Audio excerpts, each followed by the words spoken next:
you're so shameless as a mother. Even though you're from a single-parent household, you still have the nerve to try and use the kindergarten bus, don't you? Is this you, Emily? And why are you saying this? Yes, I'm a single mother and Maya doesn't have a father, but what does that have to do with us using the kindergarten bus? I'm telling you, single parents should not indulge in luxuries. Luxuries? Are you referring to the bus fee? It's not like I'm struggling to pay for it. Oh, please, no need to put on airs. That's not my intention, but I still don't understand. What's wrong with being a single mother? Ugh, do I have to spell it out for you? I don't want my child from a proper wealthy family sharing space with a poor, dirty child from a family like yours. What? You should be grateful your child isn't in the same class as mine. If she were, I'd have gotten you both kicked out of the kindergarten already.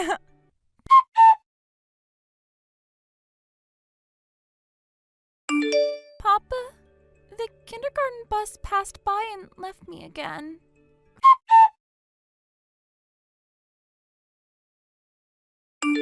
Father, I apologize for the intrusion earlier today. It seems Maya sent a text message on her own. Ah, if it isn't Emily. I should apologize as well for not responding immediately. I was at a friend's house and I only noticed your text message just now, so it was indeed Maya who sent it. Yes, that's right. While I was working from home at my computer, she managed to type and send it by herself. She's just turned 6, and she's quite something. Recently, she's been fascinated by watching me use my smartphone. Since she learned spelling and things like that at her previous kindergarten, she seems to have picked up typing on her own. Maybe she learned it by watching how I operate my phone. Maya is just like my late son. She's good at that sort of thing. Yes, it seems so. Anyway, about that message. Yes, please, go ahead, and I'm sorry if there's any worry. You've only been at the new kindergarten for 2 weeks, right? What's happened? Let me know if you need to talk. I'm here to help. Actually, the issue is that a single parent's child is not allowed to use the bus. What? There's a parent at the kindergarten who holds a lot of prejudice against single-parent families. This person is the mother of a child in the class next to Maya's. She seems to be the leader among the kindergarten moms. As soon as she found out that our family is a single-parent household, she started looking down on us, assuming we must be poor. And since the next day, the kindergarten bus has been passing by our house without stopping. What? Are you saying the kindergarten is now just following the orders of this leader mother? It seems so. I thought it might have been a mistake on that day, so I took Maya to kindergarten in my car. But the next day and the day after that, the bus kept ignoring our house. I realized this was a pattern, and I began to worry that Maya might face harassment at the kindergarten where I couldn't keep an eye on her. So I decided to keep her home today. I see. Do you know the name of this leader mother? Her name is Emily. Emily? I didn't catch her last name. Can you send me that too? I didn't get it, unfortunately. I think I might know her. Really? Do you know her? If it's the person I'm thinking of, she's the daughter of a business owner I know. It seems her spoiled behavior, nurtured by her mother, is something even her father struggles with. Oh, and I heard she has a son in kindergarten, too. Yes, I remember her boasting about being the daughter of a company president. Her father runs one of the largest corporations in this area. If it's about B Corporation, then it must be that Emily. So, you know her? It seems so. I'll need to confirm this with my acquaintance directly. I'm really sorry to trouble you with this. No, I'd be happy to help for the sake of my son's wife and my lovely granddaughter. Thank you so much. Depending on the situation, should we consider shutting down that kindergarten?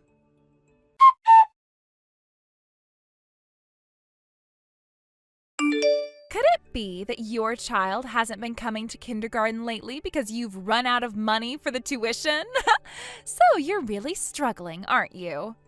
That's not true at all. I don't appreciate your assumptions. The reason Maya hasn't been attending is not due to financial issues. Oh, really? Then what is it? It must be financial, given the way things are. After all, you've been having trouble with the kindergarten bus, haven't you? If you're having issues with that, it's probably because you can't afford it. No, it's not about the money. The real issue is the harassment from the kindergarten bus. With the way things are going, I can't be sure what might happen to Maya inside the kindergarten if I'm not there to supervise her. I'm keeping her at home for her safety. Well then, if that's the case, you might as well just withdraw her from the kindergarten. It seems like you're not fitting in here. Why should I withdraw her? I don't understand why you think that's necessary. You don't get it. Our kindergarten is an elite institution. It's designed for children from wealthy families. It's located in a high-end residential area, and it's clear that not everyone fits in here. So according to you, as long as a single mother isn't poor, she can stay, but if she is, she doesn't belong? Exactly! It's a common stereotype that single-parent families are usually struggling financially. It's just how things are perceived.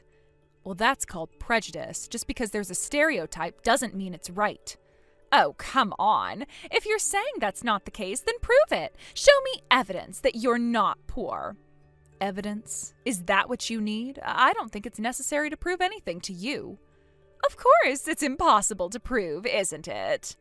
No, I don't believe it's impossible. It just seems you're not interested in seeing the truth. Well, you're just making excuses because you can't answer directly, aren't you? It's clear you're not looking for an honest conversation. You just want to enforce your prejudices. Really now? So what are you going to do? If you're so sure of your situation, then prove it and stop making excuses.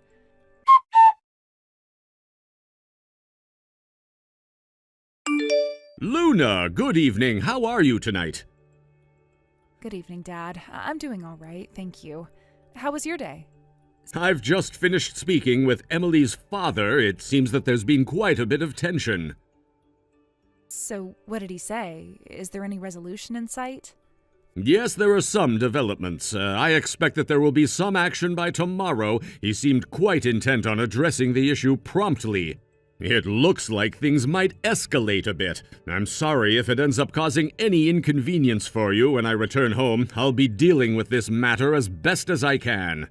If it turns into a bigger issue, don't feel like you have to handle it all by yourself. Feel free to delegate anything that needs to be handled to me. I want to make sure that this situation is resolved without causing you too much stress. Thank you very much for your consideration. I really appreciate it. I'll definitely rely on you if the situation worsens. Your support means a lot to me.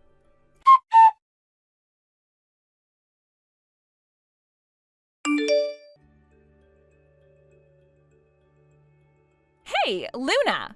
What on earth is going on with you? Why are you acting so weird? Good morning.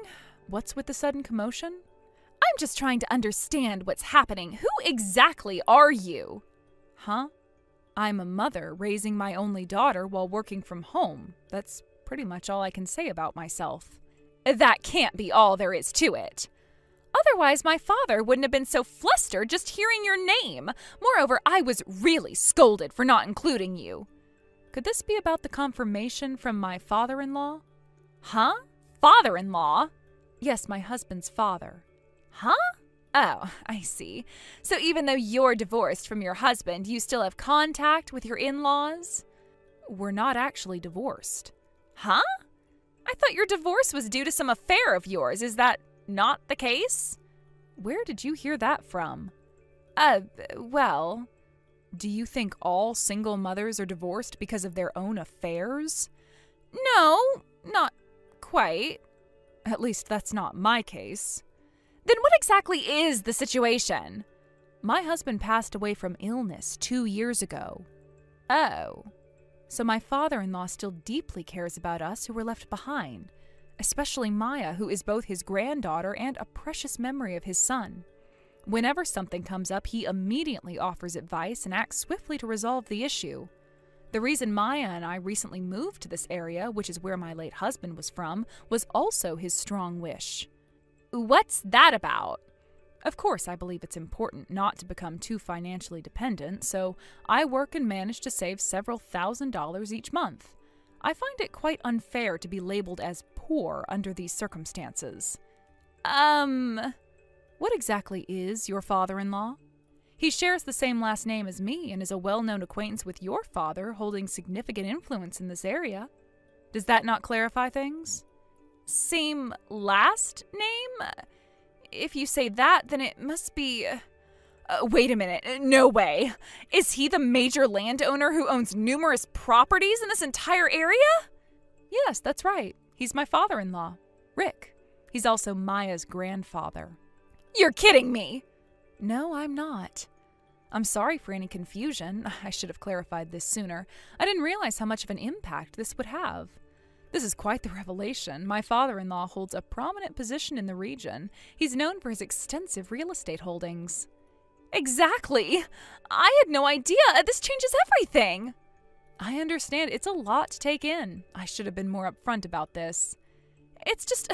I never imagined that you were connected to someone so influential.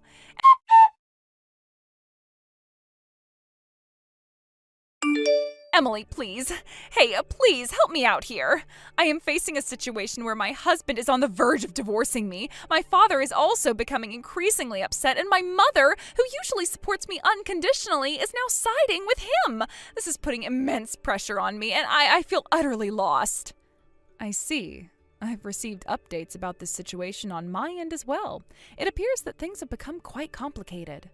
So the company building and the factory land owned by your father's company, the apartment that's being used for employee housing, and your family's house, all of these properties are rented from my father-in-law, correct? Yes, that seems to be the case. My father-in-law has been involved in renting those properties to us, and now everything is in jeopardy because of this current crisis. My father-in-law, who is deeply enraged by your unreasonable and oppressive behavior, has demanded a swift resolution from your father. He's someone who doesn't take such matters lightly. If a resolution isn't reached quickly, he's declared that he will no longer engage in any rental agreements with your father in the future. This is a serious threat that could have severe repercussions for us. That's right. Because of this, my situation is becoming increasingly dire. I'm not only facing a potential divorce from my husband, but also the possibility of being disowned by my parents. Is there truly nothing you can do to assist me in this matter? I'm at my wit's end and feeling completely desperate. If you could just put in a good word with Rick, maybe it would help ease the situation a little. Any support you could provide would be invaluable in helping us resolve this issue. I'm afraid I cannot grant such a request. It's not something I can intervene in. Why not? Can't you show even a bit of compassion? This is a critical situation for me, and I am struggling to hold everything together. It seems you've forgotten entirely about the incident with the kindergarten bus. Huh? What do you mean? The way the kindergarten bus passed by my house without picking up the children was something that could only be orchestrated with significant involvement and coordination with the kindergarten itself. It was a deliberate act. I've traced the issue back to this, and it appears that you're having an affair with the bus driver, aren't you? Huh? What are you talking about? That's not true. Yes, the affair and the misuse of that relationship are the main reasons for the divorce, correct? You seem to know everything about it. Well, given that I've been directly impacted by these events, I believe I have the right to be informed. Please don't expect me to be the one to help you out in this situation. I am not in a position to offer assistance. Aren't you concerned about how this is going to impact my child? Huh? If this divorce goes through, my child will end up being raised by a single parent, which is a very challenging situation. Just like Maya from your family, my child will have to grow up with only one parent. You understand how devastating that can be, don't you? Please don't equate your situation with mine. It is not the same at all. Huh? I heard that based on your childcare experience and legal considerations, your husband is likely to gain custody of your child. That's correct. At such a young age, when the child is still yearning for their mother. If things go poorly, your son might end up in an even worse situation compared to Maya. I've heard that you've been neglecting household chores and childcare duties, merely putting on a facade of being a good wife and a wise mother for appearances. Huh? That's not true. I've been trying my best. For a mother like you, your presence, or absence, doesn't seem to make much difference. Might be better if you weren't around at all. What are you saying? Are you implying that my presence doesn't matter? I'm going to leave now. Continuing this unproductive and painful conversation is a waste of time. I have other matters to attend to. What do you mean by that? You can't just leave like this. You need to understand that this is a serious situation for me. I am facing potential ruin, and you just walk away? You're not understanding the gravity of the situation. I have done my best to handle things, but it's clear that there is nothing more I can do here. I'm not going to waste more time on this. What are you talking about? You have no idea what it's like for me right now. I do understand that you're going through a difficult time, but there's nothing more I can contribute to this conversation. My own concerns and responsibilities take precedence. This isn't fair. You're supposed to help me, not just dismiss my problems. Sometimes the best way to handle a situation is to step back and reassess. I'm afraid continuing this discussion will only lead to more frustration. So you're just going to abandon me to face this alone? I am not abandoning you, but I must prioritize my own obligations. I hope you find a way to resolve your issues. No, you can't just leave like this. Goodbye. What do you mean goodbye? This isn't over. I'm sorry, but I need to go. I wish you the best in resolving your issues.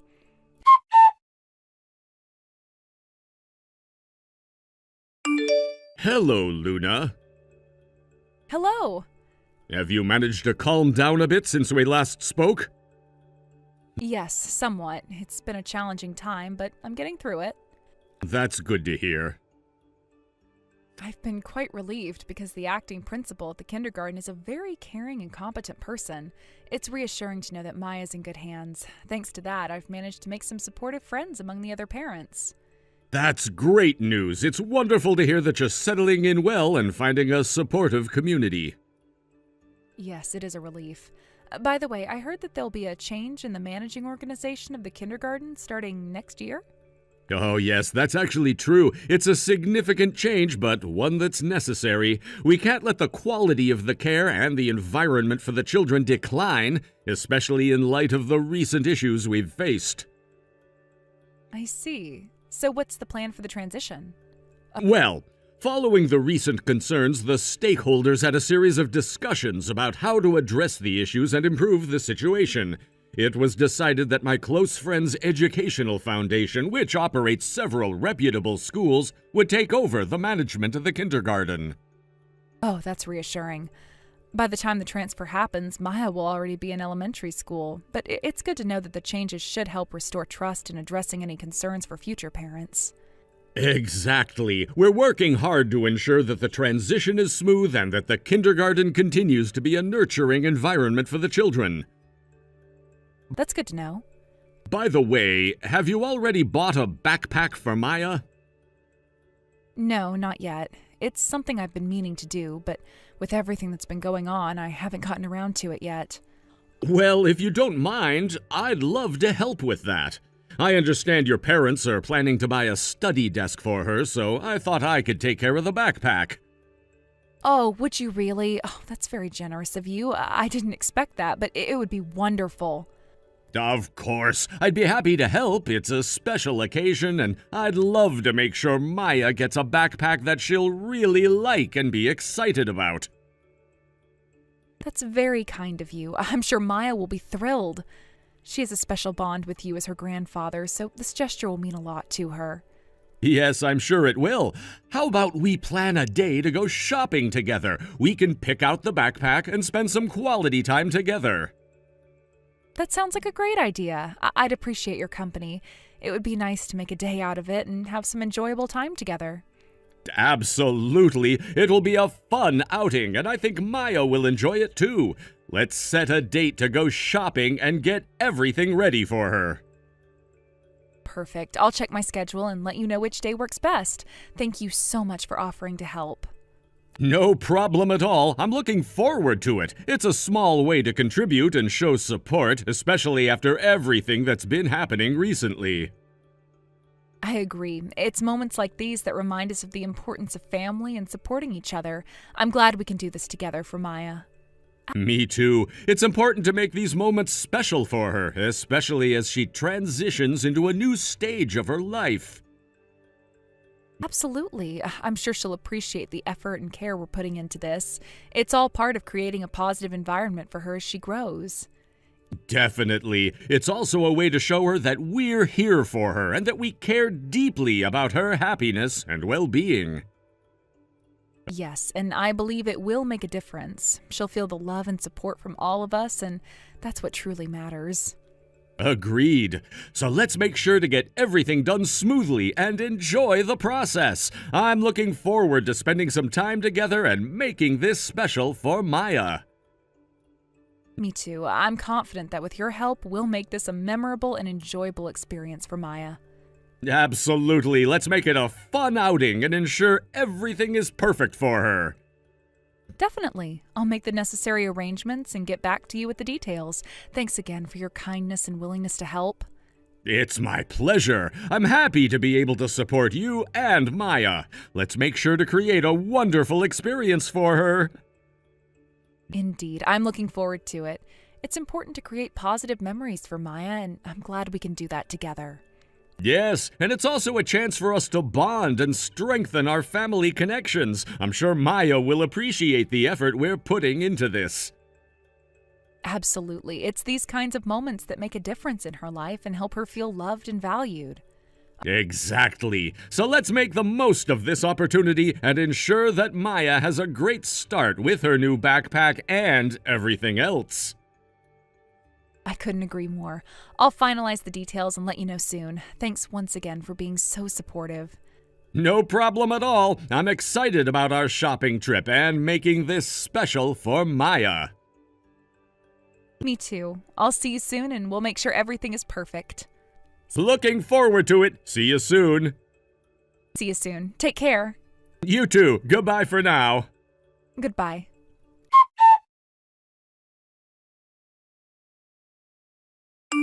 Not long after this incident, Emily's divorce was finalized. As one would expect, she had to pay alimony for her indiscretions and child support for her son. On top of that, she was severed from her family and relatives, who disowned her entirely. The affair with the previous head of the preschool, who was her lover, ended with him paying compensation and disappearing without a trace. Currently, Emily has no one to rely on. She lives in a rundown apartment tucked away in a corner of the town, trying to make ends meet with her meager income. From what I gather, she's now splitting her payments for both alimony and child support, which must be a struggle given her financial situation. Emily, who graduated from a prestigious university and got married and had a child right after graduation, had never worked a day in her life. Her entire adult life had been spent within the comforts of her home, without the need to seek employment. Her life took a dramatic turn when a significant mistake at work led her boss to explode with anger. This incident seems to have been a catalyst for a complete transformation in her behavior. The once capricious and demanding Emily had to retreat and adapt to much harsher reality. The change in Emily was stark. Her once vibrant and confident demeanor had now turned into a shadow of its former self. In the workplace, she's become incredibly cautious, constantly walking on eggshells. Her interactions are marked by a noticeable fear and anxiety, and she's always been wary of making any mistakes that could provoke another outburst from her superiors. The job that she once might have considered beneath her has become a source of constant stress and fear. Emily's days are now filled with an almost constant sense of dread. She's perpetually on edge, worried about her performance and her standing in the office. The stress is not just from work, but from the constant pressure of meeting her financial obligations. This pressure is compounded by the disapproval of her family and the community's judgment. It seems that the public eye has been unforgiving, and Emily's reputation has suffered greatly due to her past actions. In her neighborhood, where she now resides in a dilapidated apartment, Emily's presence is somewhat of a curiosity. The once privileged and pampered woman has now become a figure of pity, and her past lifestyle seems like a distant memory. Neighbors might whisper about her, sharing their opinions on her fall from grace, but it seems Emily is trying her best to keep a low profile. Every day for Emily is a struggle to maintain a facade of normalcy while managing the overwhelming burden of her financial and personal issues.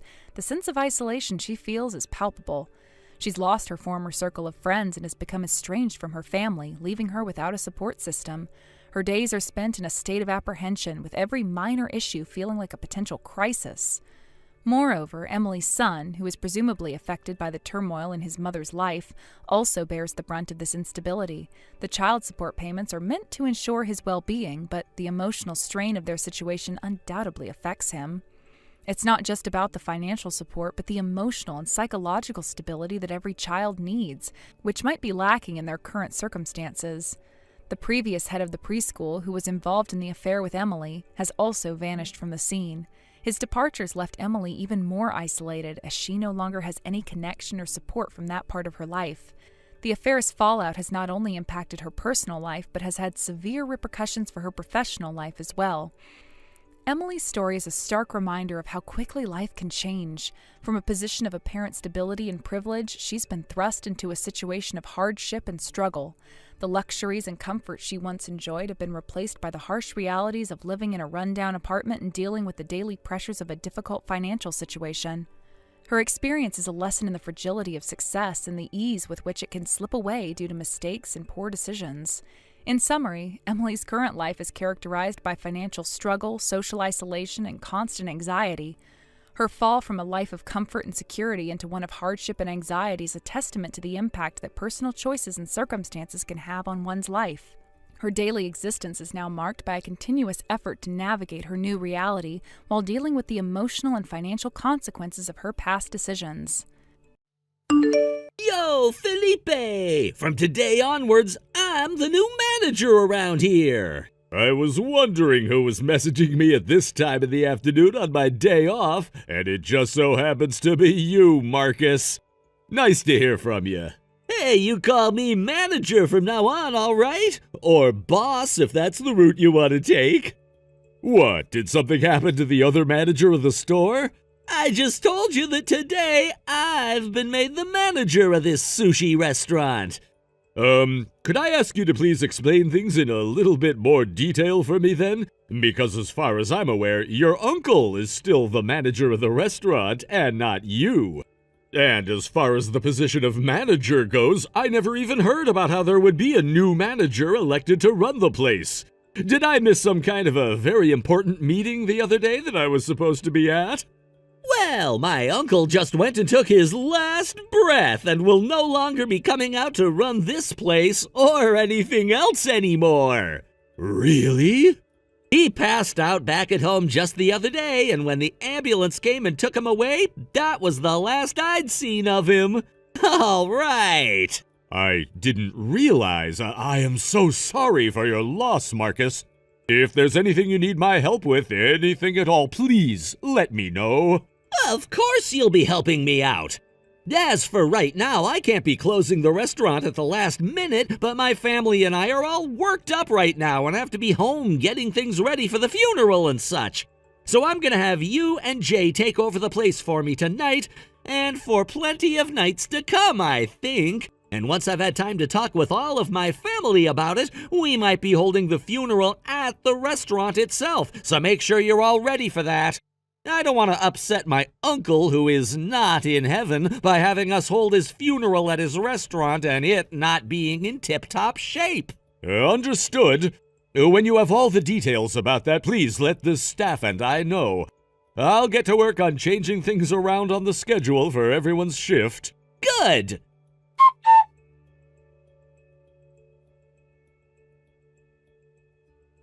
Hello, Jay. It's me, Felipe. Did you hear anything at all from Marcus about the situation yet? I did. Marcus's wife went ahead and sent me all the details about what had happened. I can't believe that he's already gone now. I'm hoping that at some point you and I will be able to go to his funeral as well. Anyway, did you end up hearing about everything from Marcus himself then? That's right. He came to me and explained everything that had happened and what was going to happen. I see. So him and his wife worked on contacting the both of us separately. And so, from what I'd been told, you and I are being left in charge of the restaurant while Marcus is out dealing with his family and the funeral. So in other words, he's not even thinking about closing down the place for a while then? That's what it seems like. He said that he'd like to keep the place up and running for all of our customers, I believe. And he's also thinking of holding part of the funeral here, most likely the dinner and such. Well, his wife did tell me that she thought he was going to want to keep the place open for his own sake, or something along those lines. But if it's also to hold the funeral at, then I suppose it all makes a bit more sense. He is like a completely different person from his uncle, though, wanting to keep this restaurant open almost as though nothing had ever happened. Such an odd guy. He sure is. So, can I ask you to go ahead and take care of shifting all of the schedule around and stuff for me? I'll take care of it. Considering that Marcus won't be around, you're the only person here that can make the sushi that all of our customers want to eat. So I'll take care of everything like that in the office. And when I'm done, I'll come out and let you know before I head out for the night. Now, good luck making all those dishes on your own. Thank you, Jay.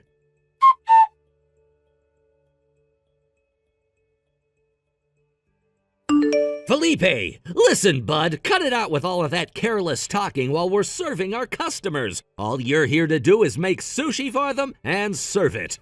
Hello, Marcus. Call me the manager or boss. Okay. Did you need anything from me? Today is your day off, right?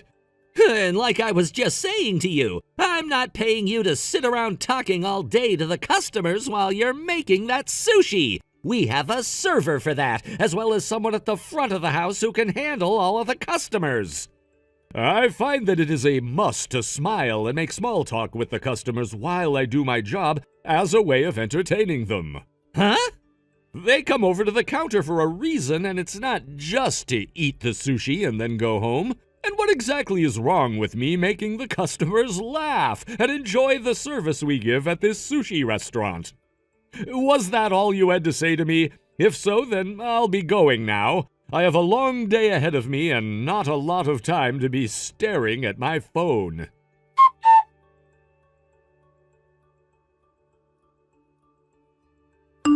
Philippe, good work today. Hey, Jay, good work today to you as well. By the way, Jay, by this point in time, you should be leaving your work at this restaurant in order to go and help your husband open his place, correct? Well, I suppose you're right about that, but some things have come up that are causing an issue. I'm sorry that at a time like now you're having to deal with everything else in life like this place. My husband understands the circumstances himself, so it's all fine. And actually, my daughter has stepped in to do a lot of the work I was planning to do, so there was no need to worry about me. But there is only a couple of days left. Good luck to you. Thank you, and right back at you. And now that you've mentioned all of that... Ah, right. Did you take some time to think things through? Well, that's a good question. I am very thankful that you brought something like that up with me before. But considering all this place has done for me as I've worked here for a long time, I don't want to think about leaving it. I see. And I completely understand that. You started to work part-time at that place back when you'd just gotten out of middle school and began working full-time after high school. So it's been close to a decade or two for you, right? You ended up gaining so much experience there as well, and could be considered as one of the best sushi chefs around. The fact that you got to work under the previous manager so often was so lucky for you. I still have a long ways to go before becoming a true master at this, but thank you for saying that, Jay. But there's one thing I have to say to you right now. The fact that you were never allowed to become the new manager after Marcus's uncle passed away was a major blow to the place, and him taking the restaurant over for himself is going to be the end of it. What? Oh, but hold on, Marcus is his nephew of all people. But the man that we all respected and loved working for actually cared about his store and his customers, right? And when it comes to you, you're the same as he was. Meaning you should be the one in charge of the place now, not Marcus. You can actually converse with everyone there without causing a headache. And have always been praised by all the customers. You should be the one running that place. Yet you're having to sit back and let the untrained nephew take it over. Also, I'm sure you're very much aware of this already, but a lot of those customers we had coming before are no longer around, thanks to Marcus, especially the regulars. A lot of them stopped coming over. The fact that Marcus took over the place from his uncle right after he passed away. And that fact alone. I know. I am very much aware of what's been going on. I've asked that Marcus be more open-minded about the way he approaches and speaks to a lot of his customers, and I've tried to explain to him how a business like this works. But just as I'd suspected, he doesn't really care to listen to me at all. Also, it seems that from the very start he's seen me as some kind of an enemy of his. Currently, I'm in a position where he can't really fire me or anything, so I have that helping me, but I can for sure tell that he doesn't want me around due to the way he speaks to me. Yet you're still wanting to stay at that restaurant? Well... In the past, the manager said this to me. He said that it is always important to respect the sign that hangs out in the front store, and to always make sure the business is doing its best. But if that becomes the only thing one thinks about, costing him the relation he has with his customers and the staff, then he's better off taking that sign down and ending the business for good. I've heard that story from him in the past as well. Thinking back on what was said, do you think he was talking about something like what's happening here now? I'm sure you know the answer to that already, right? I don't need an answer from you right now to my earlier proposal, so take your time to think about it. Will do.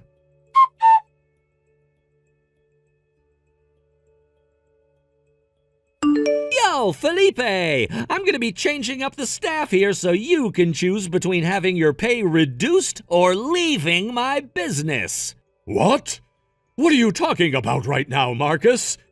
I said for you to call me manager, and what I'm going on about has to do with Jay. She finally went and left this place after so many years of causing problems here, all because her favorite boss is no longer running the place. So while I'm enjoying my day off, I thought I'd ask all of my staff what they wanted to do as I began to hire new people. But I'm not sure why you're wanting to hire on so many new staff members right now. In the past, both your uncle and Jay did a very good job of managing the place, and were able to bring in enough money at one point where they could afford to hire new hands and keep them around. Well, my plan is to lay most of you guys off now and bring in my friends who are all wanting to work here. As the new manager of this place, I feel it's best to be surrounded by those who actually listen to me and who I can trust with the place. Because for some reason you and all the rest of the staff here that were hired by my uncle are never listening to a damn thing I say. It's because you never take your job as the manager seriously here that we can't listen to what you're saying and are always having to talk back to you. Also, you went and started to talk about how you'd be bringing in a bunch of really cheap fish from overseas that's nowhere near as good as the stuff we've been using, and I will not take that. If you're not able to agree with the way I want to run my business, then get the hell out. I thought it was kind of me to give you the option of choosing between a reduced salary or being laid off, but now I'm not giving you a choice anymore. You're done here, bud. Even if you were never going to quit, it's too late now. And once you're out on the streets, you're not going to be able to find another job because this place was all you ever had. All thanks to my uncle taking your familyless ass in after you went to high school. I guess I'm quitting then. You'd better thank me for letting you stay here with that reduced wage. I just said that I'm quitting, though. Wait, what? You're gonna quit your job here? Yes. Do you have any idea what that will mean for you? You quitting your job means that you'll no longer be employed anywhere. A high school graduate like you leaving this place means that you'll never have another chance at a job like this one again. Fortunately, I'm a very good sushi chef with many years of experience under my belt. As long as I'm willing to use these abilities of mine to make the best sushi I can, anywhere would be happy to have me working in their kitchen. Yo, wait! I'll leave my notice on your desk tomorrow, Marcus. No, wait, I'm going now. When you start to regret what you're doing here, don't come crawling back to me!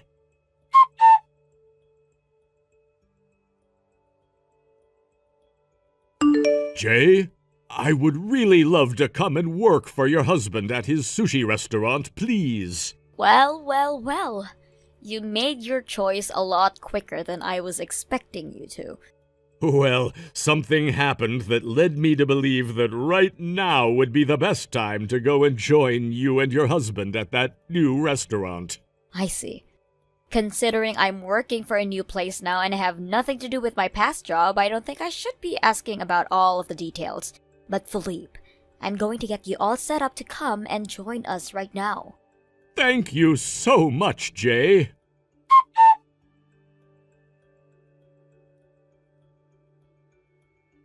Yo, Felipe! Long time no see, Marcus. I'm hiring you back into my restaurant, so make sure tomorrow you come in to start working for me right away. What? Also, I'm leaving you in charge of preparing the place for opening. I don't have enough hands right now to do it all. Hold on, I have no need to go back to work for you. Stop being so modest here. You'll only be making half the salary you had here before, but that's better than being jobless, right? And if you're not able to pay for your apartment with that, I'll allow you to come out and live in my family's house. Anyway, I'll be seeing you tomorrow. I have a job of my own already. Huh? And of course, I'm still working as a sushi chef like before. You were able to find another job working for another sushi restaurant? That's right. Which one? One that's in Hawaii. In Hawaii? You knew about how Jay's husband also happened to work in the world of sushi, right? And, well, that husband of hers just so happened to open up a store of his own out in tropical Hawaii. And thankfully they made sure to let me know that I could come out and work for them if I pleased. I was a bit hesitant about what to do at first, but when you came and threatened me with either having my pay cut or having me leave the restaurant, the idea of moving to Hawaii to make sushi for someone else finally popped into my head. And that was the choice I ended up making. What? So that's when you made your choice? So now that you're aware of the situation I'm in, it's impossible for me to go all the way back there to help you. No way! Right now is no time to be messing around, though. If things don't change soon, the whole restaurant itself is gonna be in trouble. Come back here and work for me right now. If you're not here to make all of the sushi, none of the customers are gonna want to spend their money here anymore. What happened to all those friends of yours that you said you'd be hiring on in order to make your staff more trustworthy? About all of them. They assumed that you'd still be working here when they all came, and that's why they made the choice to join me. But when they heard that you quit, they all said things had changed and they no longer wanted to work for me either. So if you were to come back here and start working for me again... I'm sorry, but I'm very busy at the moment. Wait a second, Felipe! Goodbye now. Felipe!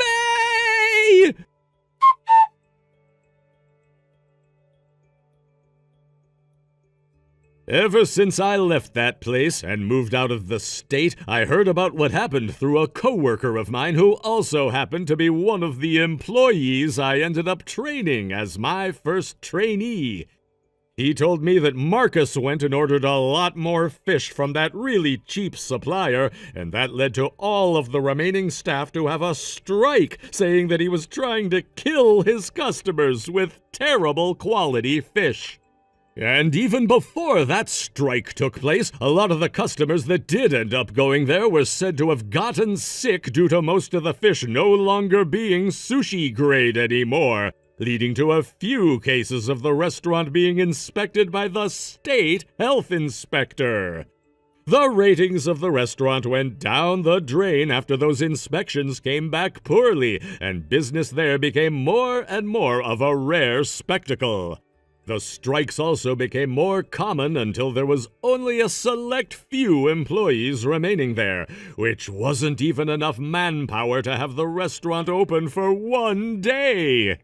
So, in the end, after almost going under and never being able to revive the place, Marcus's older brother went ahead and took the place from him and is currently working on turning the whole entire restaurant and everything around.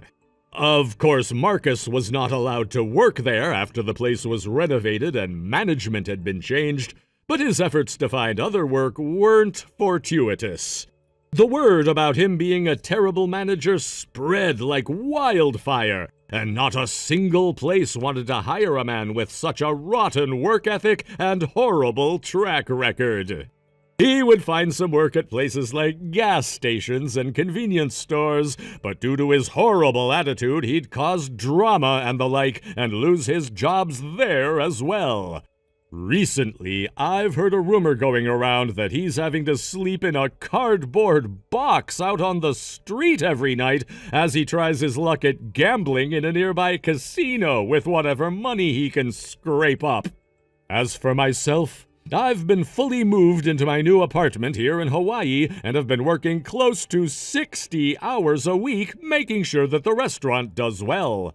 I started off working here with a larger salary than I had when I left the previous restaurant, and I've been told that if the restaurant does good throughout the length of 1 year, I'll be rewarded with bonuses and all. Thank you for watching and listening. We hope you enjoyed the video. Don't forget to like this video and subscribe. Also, feel free to leave a comment about what you thought of the story. We look forward to seeing you at the next story. Maya, when are you finally going to get a divorce from Dad? I'm really getting sick and tired of you always being at the house doing nothing but chores all the time, so let's go. Huh? Sarah, what do you mean by that? I'm asking you to divorce him because I don't want you here in this house anymore. It's clear you have a strong dislike for me, but if you had objections, you should have expressed them before the marriage. Why bring it up now? I've been together with your dad for years now, so it's really not the best time to be asking something like that now. The only reason I never complained about you back then was because ever since my real mom left, I've been the one responsible for all the household chores. The situation wasn't ideal, but it was manageable. When Dad told me he wanted to marry someone and brought you home, I thought to myself, finally, I might be free from these endless chores. I was thrilled at the prospect of having some relief and even approved of your marriage to him. But once we actually began living together, the reality was far different from my expectations. I was freed from doing housework, but having to live with someone who I felt was an annoying old woman was more distressing. Annoying old woman, huh? And let's not forget, just 6 months after the wedding, Dad had that accident, ended up hospitalized, didn't he? Being stuck living alone with a strange aunt has been excruciating. It feels like a punishment, if I'm being honest. A strange aunt? It feels so good to finally voice my true feelings. I have had those pent up for so long now that I had no clue what I was going to do if I didn't get them off my chest. I'm happy to hear that you're feeling better now, but if I leave, won't you have to handle the housework again? From now on, I plan to arrange for professional cleaning services, and I'll invest in time-saving kitchen gadgets and cleaning equipment. This way I can minimize my own work and ensure everything runs smoothly. Of course, I'll also be asking that my dad doesn't make as much of a mess when he's back home. Sarah, are you thinking about the expenses involved? Not only will all those fancy gadgets you're talking about cost a lot, but getting a cleaning service or even a maid to come over and clean, that's way too much money. I know that, and of course I've been thinking about the cost. Dad's income seems to have increased since marrying you, so with that extra money, we can take care of all the required needs. Huh? Since you married Dad, his standard of living has improved, hasn't it? This means his salary must have risen, making it easier for him to support a full-time housewife like you. If you were to leave, there would be a reduction in household expenses, which would provide me with a chance to enjoy a more comfortable lifestyle with the saved money. Excuse me, can we talk about something? What else do you want to talk about? I'm not a full-time housewife. Huh? But you're always at home. Didn't you quit your job when you married Dad and told me that you'd be home a lot more often than before? Yes, I did leave my corporate job, but see, you're not working. Earning money isn't just about having a job at a company. Huh?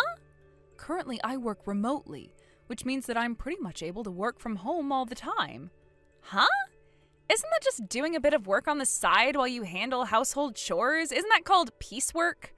It might seem that way, but I also have passive income streams. What's that? Even if you use fancy terminology, it still looks like piecework to me. Like you've got some kind of a small side gig or something. Sarah, you're about to graduate from high school and have plans to go to junior college. You should start acquiring the knowledge that will be useful when you enter the workforce. Huh? I don't understand what you're talking about. Anyway, I need my allowance. I just gave it to you last week. It's not enough. No, it's not happening. If you want that money, then maybe start doing some chores as well, and I'll pay you for your hard work. You are so stingy. My last mom was never like this.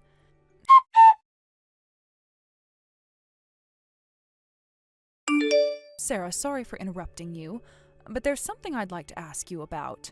What's that? Do you know what happened to my wristwatch? What? It's the silver one that I've always got on when I'm going out. I don't know where it is. Actually, I never care about what kinds of things you have on anyway, so I don't know. I see. Well, it's the one I got from your dad. He gave it to me instead of an engagement ring to show that I promised him my love. What? So you never got an engagement ring? He told me that a wristwatch is something one can get a lot more use out of, so that's what we went with. Oh. I just wanted to ask you about this in case you had any memory of what happened to it. Well, I still don't know. I see. All right, then.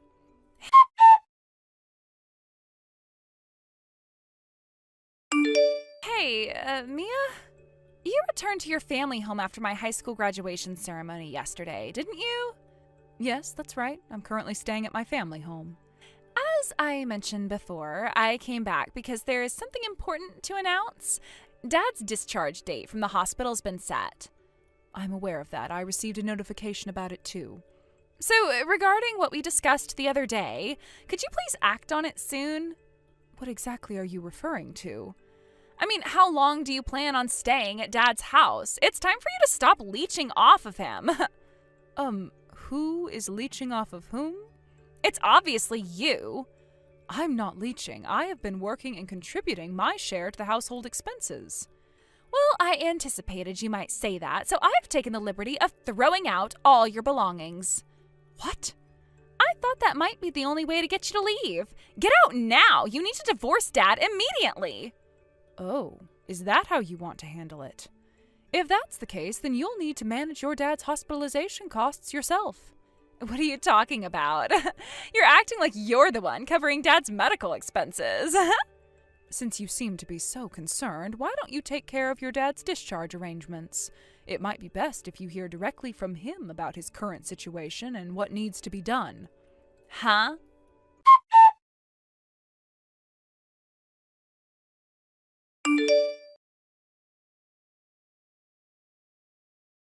Maya! What's going on? Is it true that you and Dad have officially divorced? And did you really move into a high-rise apartment worth $10,000 a month? Is it also true that you covered all of Dad's hospital bills by yourself? And is it true that Dad has resigned from his job and is now unemployed? It's quite unbelievable, but yes, everything you've heard is true. Seriously? To clarify everything, it might be helpful to organize your questions in chronological order. Chronological order? Let's start with your dad's accident. Since it was a self-inflicted accident, insurance coverage was not an option. So you ended up covering the entire expense yourself? Yes, that's correct. The accident involved a company car that had to be written off, so he was given the choice of either resigning or paying for the car. He opted to resign. So it's essentially like being fired. Yes, it's almost the same. Although your dad did receive some severance pay, it was significantly less than what he would have received if it had been a company-initiated dismissal. I see. Initially, my own income was sufficient to manage both the living expenses and hospital bills. Given the expletive nature of the company, I considered it a sort of unexpected blessing. But then the real issues began. Issues? Yes, the major problem with your dad's accident was that it occurred while he was on way to meet his mistress.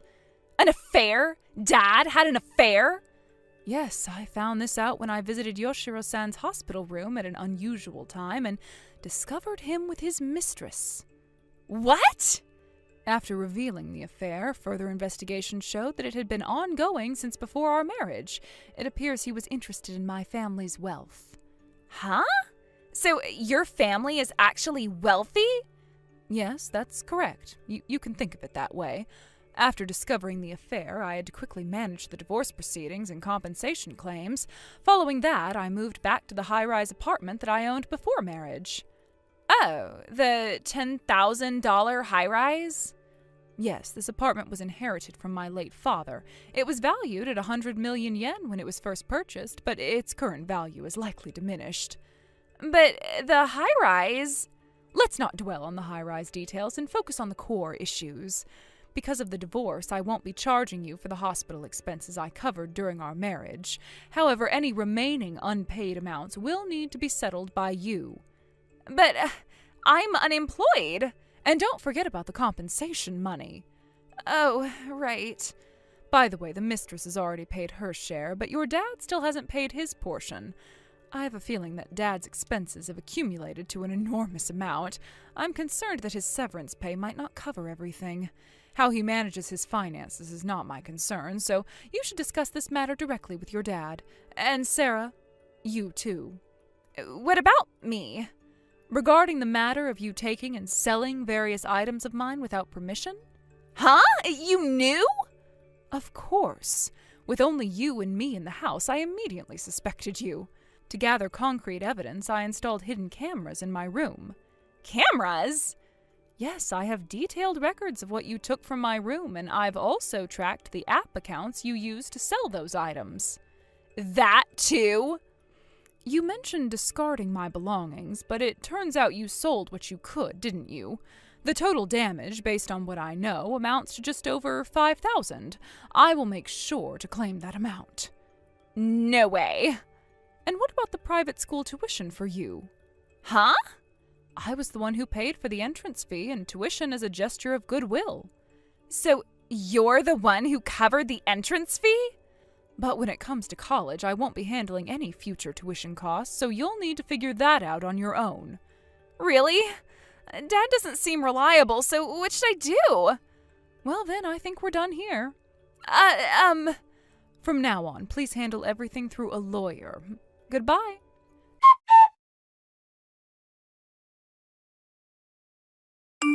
Sarah's decision to take a leave of absence from junior college was a critical juncture in her life.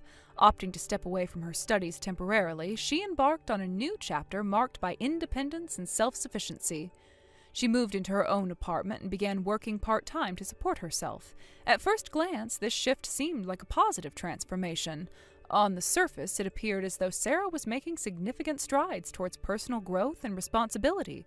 This new chapter promised a fresh start, free from the constraints and conflicts that had previously defined her life. However, reality often complicates seemingly straightforward transitions. Despite her best efforts, Sarah struggled with maintaining stability in her new life. Her part-time jobs were short-lived, and she was either dismissed from her positions or chose to leave them voluntarily. This pattern of frequent job changes was concerning. It seemed that Sarah was unable to find a job that suited her long-term, or perhaps she was struggling to meet the expectations and demands of her employers. This instability suggested deeper issues, whether they were related to her approach to work, her adaptability in different workplace environments, or other personal challenges she was facing. Meanwhile, my ex-husband was grappling with his own set of difficulties. Despite the urgent need to find employment and resolve the financial obligations we had discussed, he showed no significant signs of actively seeking work. His inaction and reluctance to address those financial responsibilities were sources of ongoing frustration. The financial disputes and unpaid amounts that I had requested from both him and Sarah remained unresolved, adding to the complexity and strain of the situation. The situation took a dramatic turn when Sarah's relatives intervened. Their involvement marked a significant shift in the narrative. One day, a black-painted van appeared at both Sarah's and my ex-husband's residences. The sight of those vans, coupled with their authoritative presence, suggested that serious action was being taken. The intervention was both dramatic and necessary, signaling a crucial turning point in the ongoing issues. Inside those vans were individuals tasked with collecting and transporting Sarah and my ex-husband away from their homes. The process was marked by visible distress and emotional upheaval. The intervention by Sarah's relatives aimed to address the unresolved financial issues and bring some degree of resolution to the prolonged disputes. The appearance of the black vans and the subsequent actions taken were necessary steps towards resolving the complex and ongoing problems that had affected all parties involved. Following the intervention, there was a noticeable shift in the financial situation. From the following month, payments began to be made in installments. This development was a significant improvement and indicated that progress was being made in addressing the outstanding financial obligations. Although the payments were being made in small amounts, the fact that they were occurring at all was a positive sign that Sarah and my ex-husband were now facing some level of accountability for their financial responsibilities. This change marked a crucial step toward resolving the long-standing issues that had plagued our lives. Despite these positive changes, I chose to focus on my own life and well-being. The period of dealing with financial disputes and personal upheavals had been incredibly taxing and stressful. Now that the issues were being addressed and some level of resolution was being achieved, I felt it was time to fully embrace the freedom of my single life. This newfound independence allowed me to enjoy a sense of peace and relaxation that had been elusive during the tumultuous period of dealing with these disputes. As I looked forward, I decided to focus on what truly mattered to me. The freedom from the past disputes and the opportunity to start anew provided a sense of rejuvenation. I was ready to move on from the challenges of the previous months and to embrace a future that promised greater stability and satisfaction. The experiences I had gone through provided valuable insights into responsibility, accountability, and the impact of personal actions on one's life. Reflecting on Sarah's situation, it was clear she had faced significant challenges. Her struggles with employment and the ongoing financial issues with my ex-husband highlighted the complexities of navigating personal and financial difficulties. However, the involvement of her relatives and the subsequent actions to address the outstanding payments were steps in the right direction. These changes suggested that Sarah was being held accountable for her responsibilities, and the support from her relatives played a crucial role in resolving the issues. It was evident that Sarah's journey was still ongoing. Despite the intervention and the progress in settling financial obligations, the path to stability was not straightforward. Her ongoing challenges with employment and her personal circumstances indicated that she had much to navigate before achieving the stability she sought. The support from her relatives was a crucial factor in helping her address these challenges, but the journey ahead remained complex. For me, the resolution of these disputes allowed for a sense of closure. The financial obligations that had been a source of stress and frustration were gradually being addressed. The payments made by Sarah and my ex-husband, though initially delayed, indicated that they were now facing the consequences of their actions and working to rectify the situation. This development provided a measure of relief and marked a turning point in the resolution of the issues. The involvement of Sarah's relatives and the subsequent actions they took were instrumental in bringing about these changes. Their intervention was a necessary step in resolving the financial disputes, ensuring that accountability was restored. The black-painted vans and the dramatic nature of the intervention highlighted the seriousness and the need for decisive action. As I moved forward, I was determined to embrace the freedom and independence that came with being single.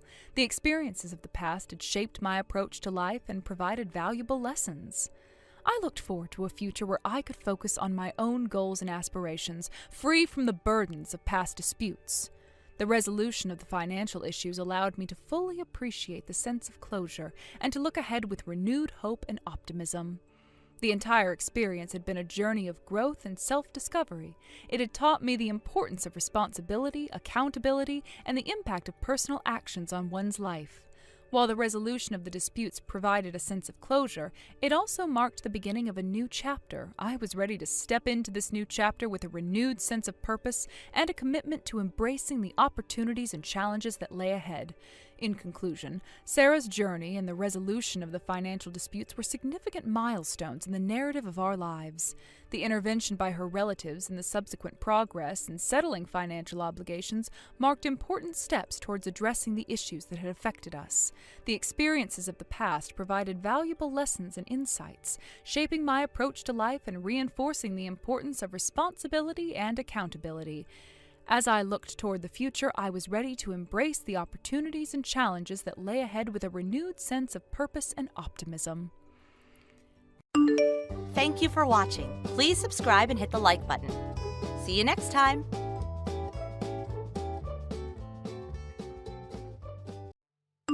Hey there, Mia. Hi, Sarah. Long time no talk. What's up? How have you been? Huge news. Getting divorced. It's been a process.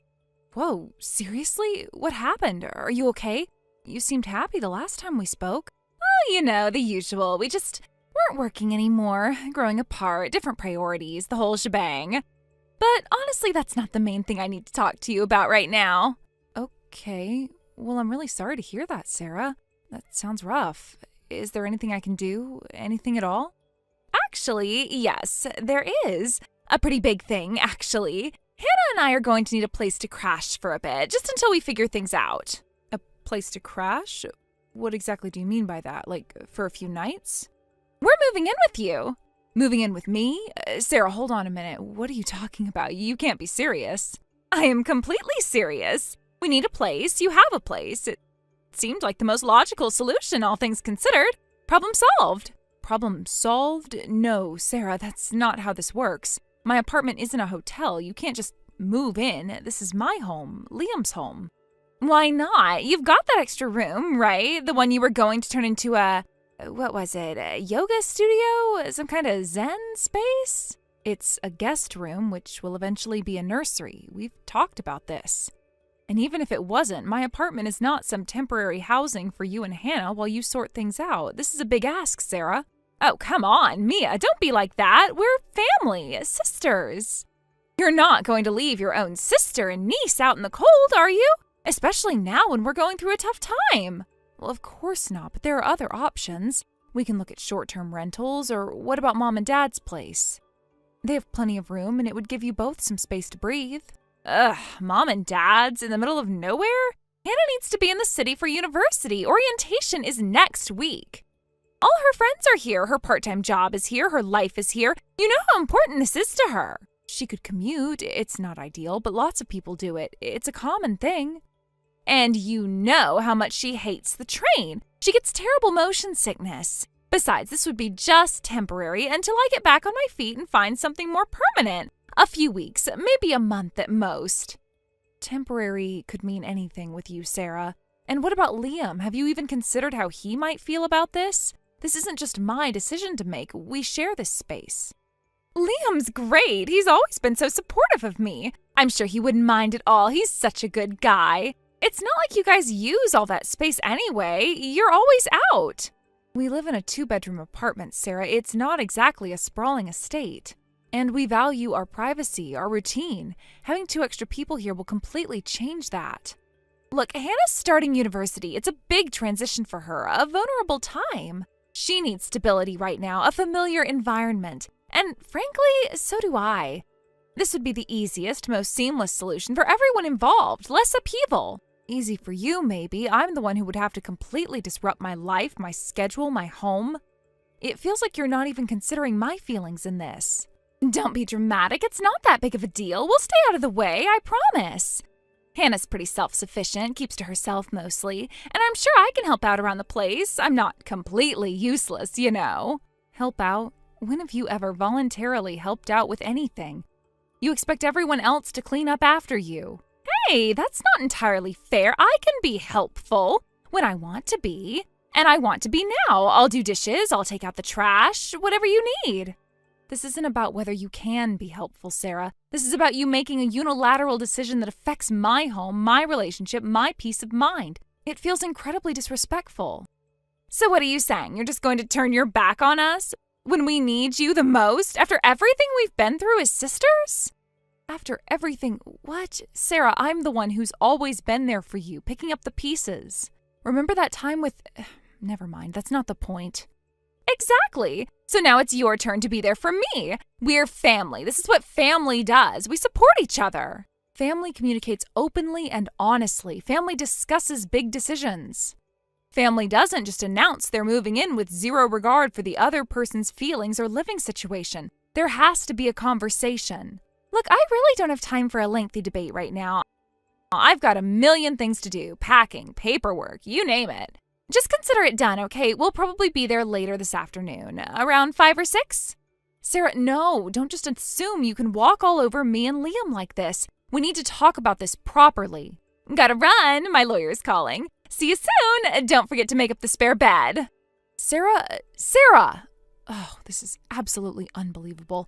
Liam is going to have a fit. This is just great.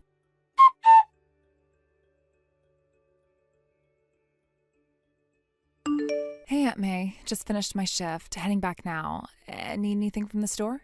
Hey, sweetie. Thanks for asking. I'm so glad you're done with work. Actually, yes, work's been crazy busy, and I haven't had time to cook. Could you maybe grab some takeout on your way? Anything you're in the mood for? Oh, work's been hectic, huh? Mom mentioned you were swamped with deadlines. Tell me about it. And your mom has been... Well, she's been occupied with her move, which has been a lot of extra stuff for me to handle around here, unfortunately. Oh, that sucks. My mom doesn't really get the whole work from home thing, does she? She doesn't quite understand how busy you and Uncle Liam can be working from your computers. You get it, though, and that means a lot to me, Hannah. It really does. Sorry for all the extra people and the general chaos at the moment. It's okay, Aunt Mia. Honestly, I know it's not ideal. And I made sure to chip in for my share of the bills this week, just so you know. Oh, you really don't have to do that, sweetie, especially with starting university. But thank you, Hannah. It's really appreciated more than you know. It's the least I can do. You and Uncle Liam have been so welcoming. Once I save up a bit more from my part-time job, I'll definitely look at getting my own place. Just need a little more time to get settled with everything. No rush at all, Hannah. Seriously, take your time and focus on your studies. University is the most important thing right now. Thanks, Aunt Mia. That makes me feel a lot better about everything. I wish I could contribute for Mom too, but things are a bit complicated there. Don't even worry about your mom right now, Hannah. Just focus on yourself. You're starting a new chapter, and that's what's important. Okay, well, that makes sense. Thanks for understanding, Aunt Mia. You and Uncle Liam are really great. You're pretty great yourself, Hannah. We're happy to have you here. Now, what kind of takeout are you thinking? My treat tonight. Really? Oh, that's so nice of you, Aunt Mia. How about some pizza? Pizza sounds perfect. Just let me know what kind you want. Awesome. I'll text you the order in a few minutes when I'm closer. Sounds good, sweetie. See you soon. Drive safe.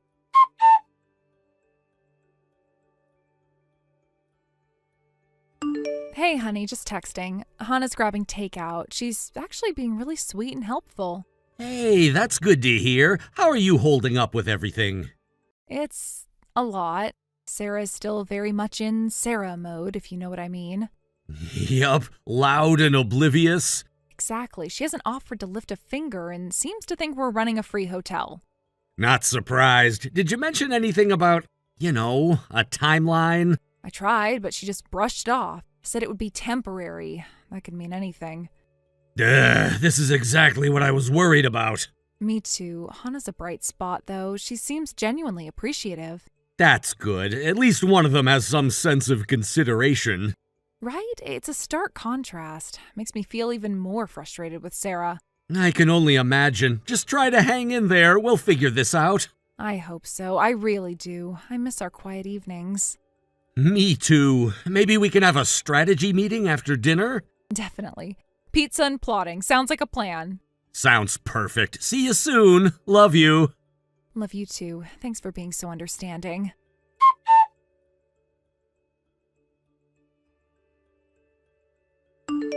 Hey, Mia, got a sec, or are you too busy playing on your computer again? I'm working, Sarah, as I do every day. What do you need? Just wondering. It's been a month now, right? A whole month that Hannah and I have been here. Yes, Sarah, it's been a month. And I haven't really seen you or Liam, go to work like normal people. We work from home. It's a pretty common thing these days.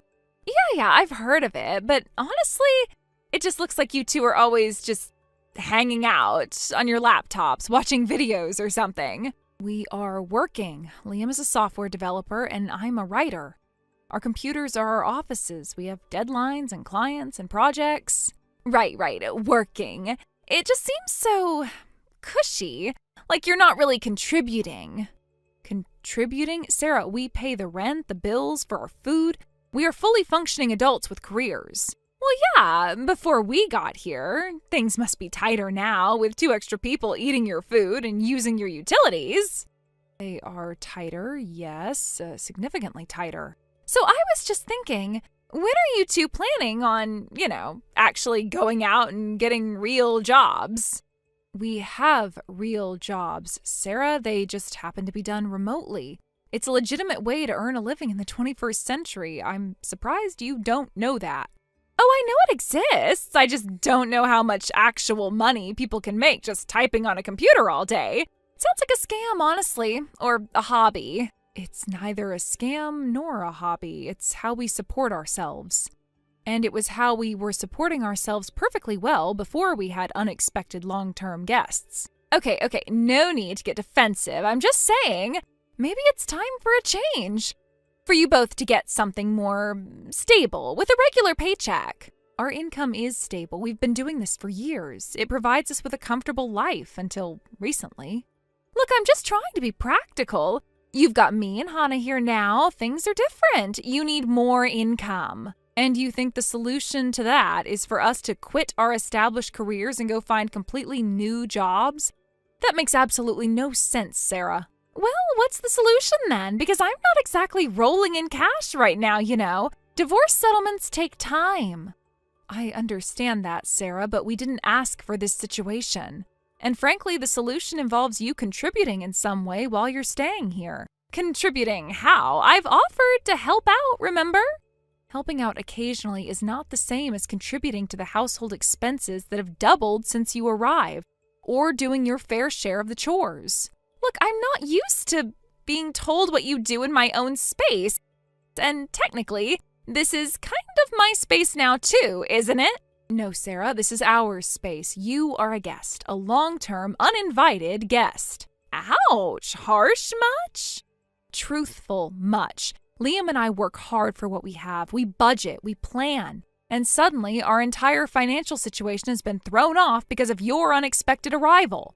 So what are you saying? You want me to start paying rent? I don't even have any money right now. Then maybe you could contribute in other ways. Help with the cleaning, do the laundry, cook a meal once in a while, anything to alleviate the extra burden on us. I am not really a domestic goddess type, Mia. You know that. Everyone can load a dishwasher or take out the trash, Sarah. It's not about being a goddess. It's about being a responsible adult living in someone else's home. Fine. I'll try to do more, but don't expect miracles. I expect basic consideration, Sarah. That's all. And while we're on the subject of expectations, when are you two going to stop just sitting around the house? It sets a bad example for Hannah. She needs to see adults being productive. We are being productive, Sarah. Just because you don't understand our jobs doesn't mean they aren't real. And honestly, your current situation isn't exactly a shining example of productivity either. Hey, I'm going through a tough time. I deserve a break. We all deserve a break, Sarah, but we still have responsibilities. And right now, your responsibility is to figure out your next steps and not be a burden on us. A burden? Really? That's how you see me?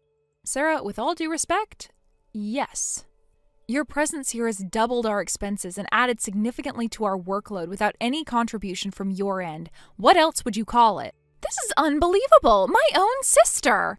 My own sister who moved herself and her daughter into my 2-bedroom apartment without asking and now criticizes my legitimate career. Yes, Sarah, this is where we are.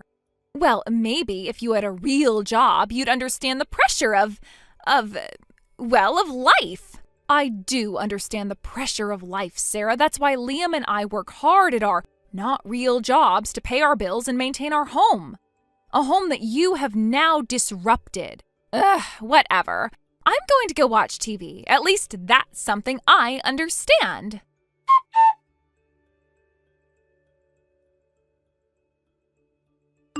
Liam, I can't do this anymore. She's still not helping, still making snide comments. I'm at my breaking point. I know, honey, I see it. It's wearing you down. We need to make a change. What can we do? She's completely unreasonable. What if we made a change? A big one. What do you mean?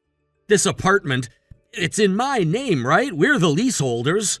Yes, where are you going with this? What if we moved out? Left Sarah here to deal with the reality of her situation. Moved out? But where would we go? We can find a smaller place, just the two of us for now. The important thing is to create some distance. But Sarah, she's going to freak out, especially about the rent. She has no money. That's the point, Mia. She needs to face the consequences. Maybe the shock of being solely responsible for the rent will finally make her realize she needs to get her act together. You really think so? She's always relied on someone else. We can't keep enabling her, honey. We've tried talking, we've tried being patient. Nothing has worked. Sometimes a harsh reality check is the only way. What about Hannah? We can't just leave her with Sarah in this mess. We won't. We'll make sure Hannah has a safe place to go. Maybe she'd want to come with us, at least temporarily. You think she would? She seems pretty unhappy living with her mom right now. It's worth asking, but even if she doesn't immediately, knowing we're not here might be a catalyst for Sarah to change, or for Hannah to seek other options. This feels so drastic, Liam. Leaving our own home? Our home hasn't felt like our home for a while now, Mia. It's been Sarah's free boarding house. We deserve peace and quiet again, and frankly, so does Hannah. You're right. It's just the rent. She'll be completely stuck. Maybe being stuck is what she needs right now, to finally take responsibility. Let's talk to Hannah, and let's start looking for new places tonight.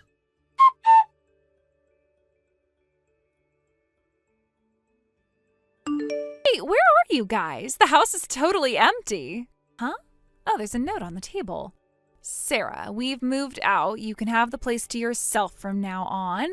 You'll also have to pay the rent. You'll find the bill beneath this note. What? You can't just leave. You need to pay the rent. I don't even have any money. How am I supposed to do it? Mia, what the hell is this? Where are you?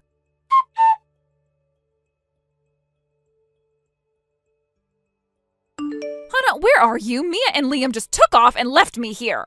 I know, Mom. Aunt Mia texted me. You knew and you didn't say anything? Where did they even go? They found a new place. A new place? What about me? Where am I supposed to live? Mom, we talked about this. I'm tired of how things are. How things are? What is that supposed to mean? You relying on other people all the time. Aunt Mia and Uncle Liam before. It's not fair to them. They're family. They should help us. But it's not their responsibility to support us, Mom. You need to figure things out. Figure things out? How? I don't have any money. That's why I'm going to look for my own place. I'm going to work more hours. Your own place? Hannah, you're only just starting university. And I'm also an adult. I can take care of myself. I need to, Mom. So you're just going to abandon me too? I'm not abandoning you, Mom, but I need to live on my own. A life where I'm not constantly worried about who's paying the bills. But we're family. Family helps each other, Mom, not just takes. Aunt Mia and Uncle Liam taught me that.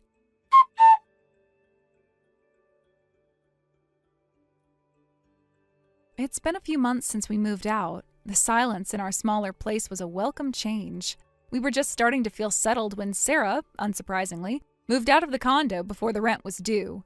Liam and I decided to move back in. It felt strange, but also like reclaiming our space. Hannah's thriving in her dorm, finally free of the chaos. As for Sarah, she's waitressing at a local diner and living in a tiny studio. It's not glamorous, but she's managing on her own for the first time. It's a relief to know everyone is finding their own path, even if it took a dramatic turn to get there. Thank you for watching. Please subscribe and hit the like button. See you next time.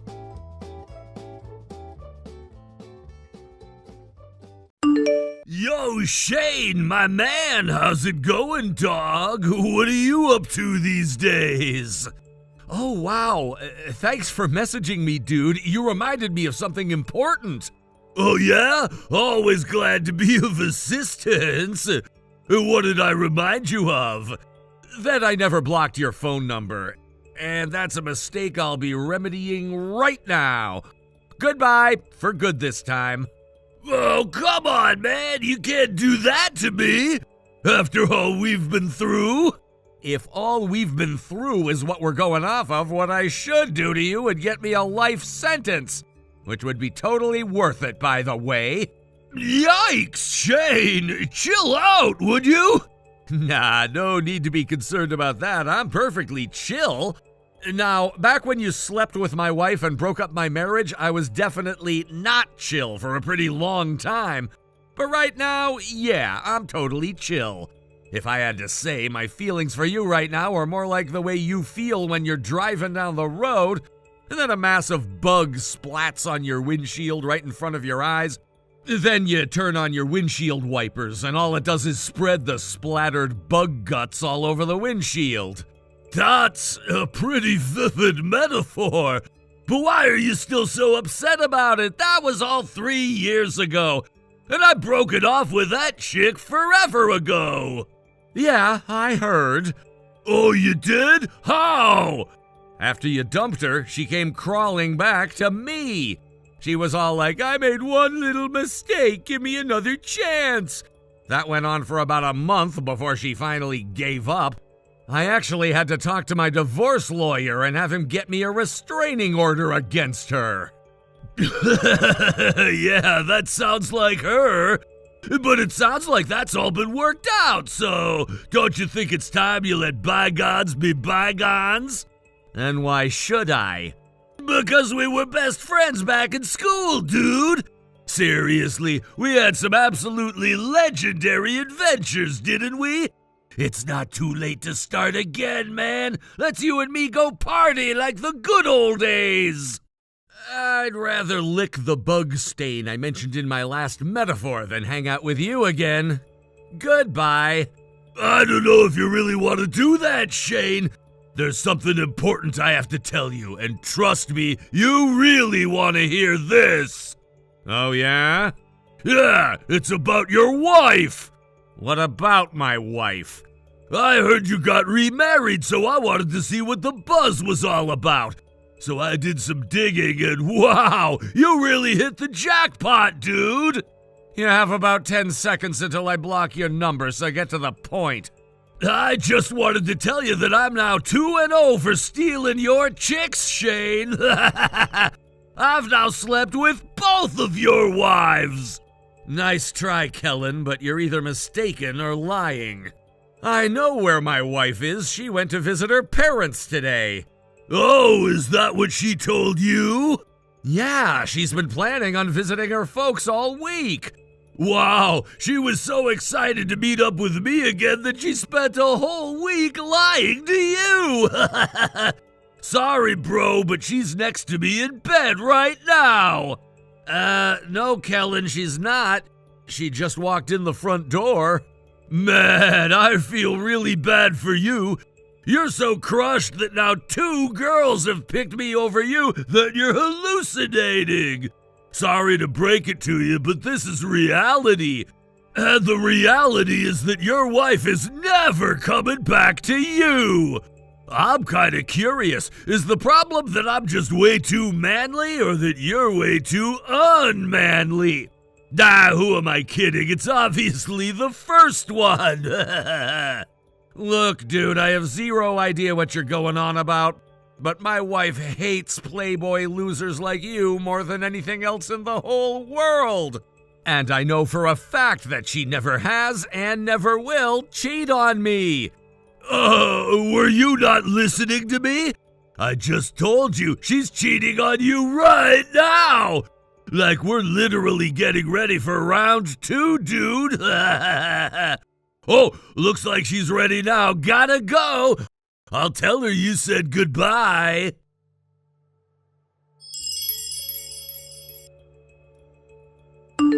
Yo, Shane! So how are you doing?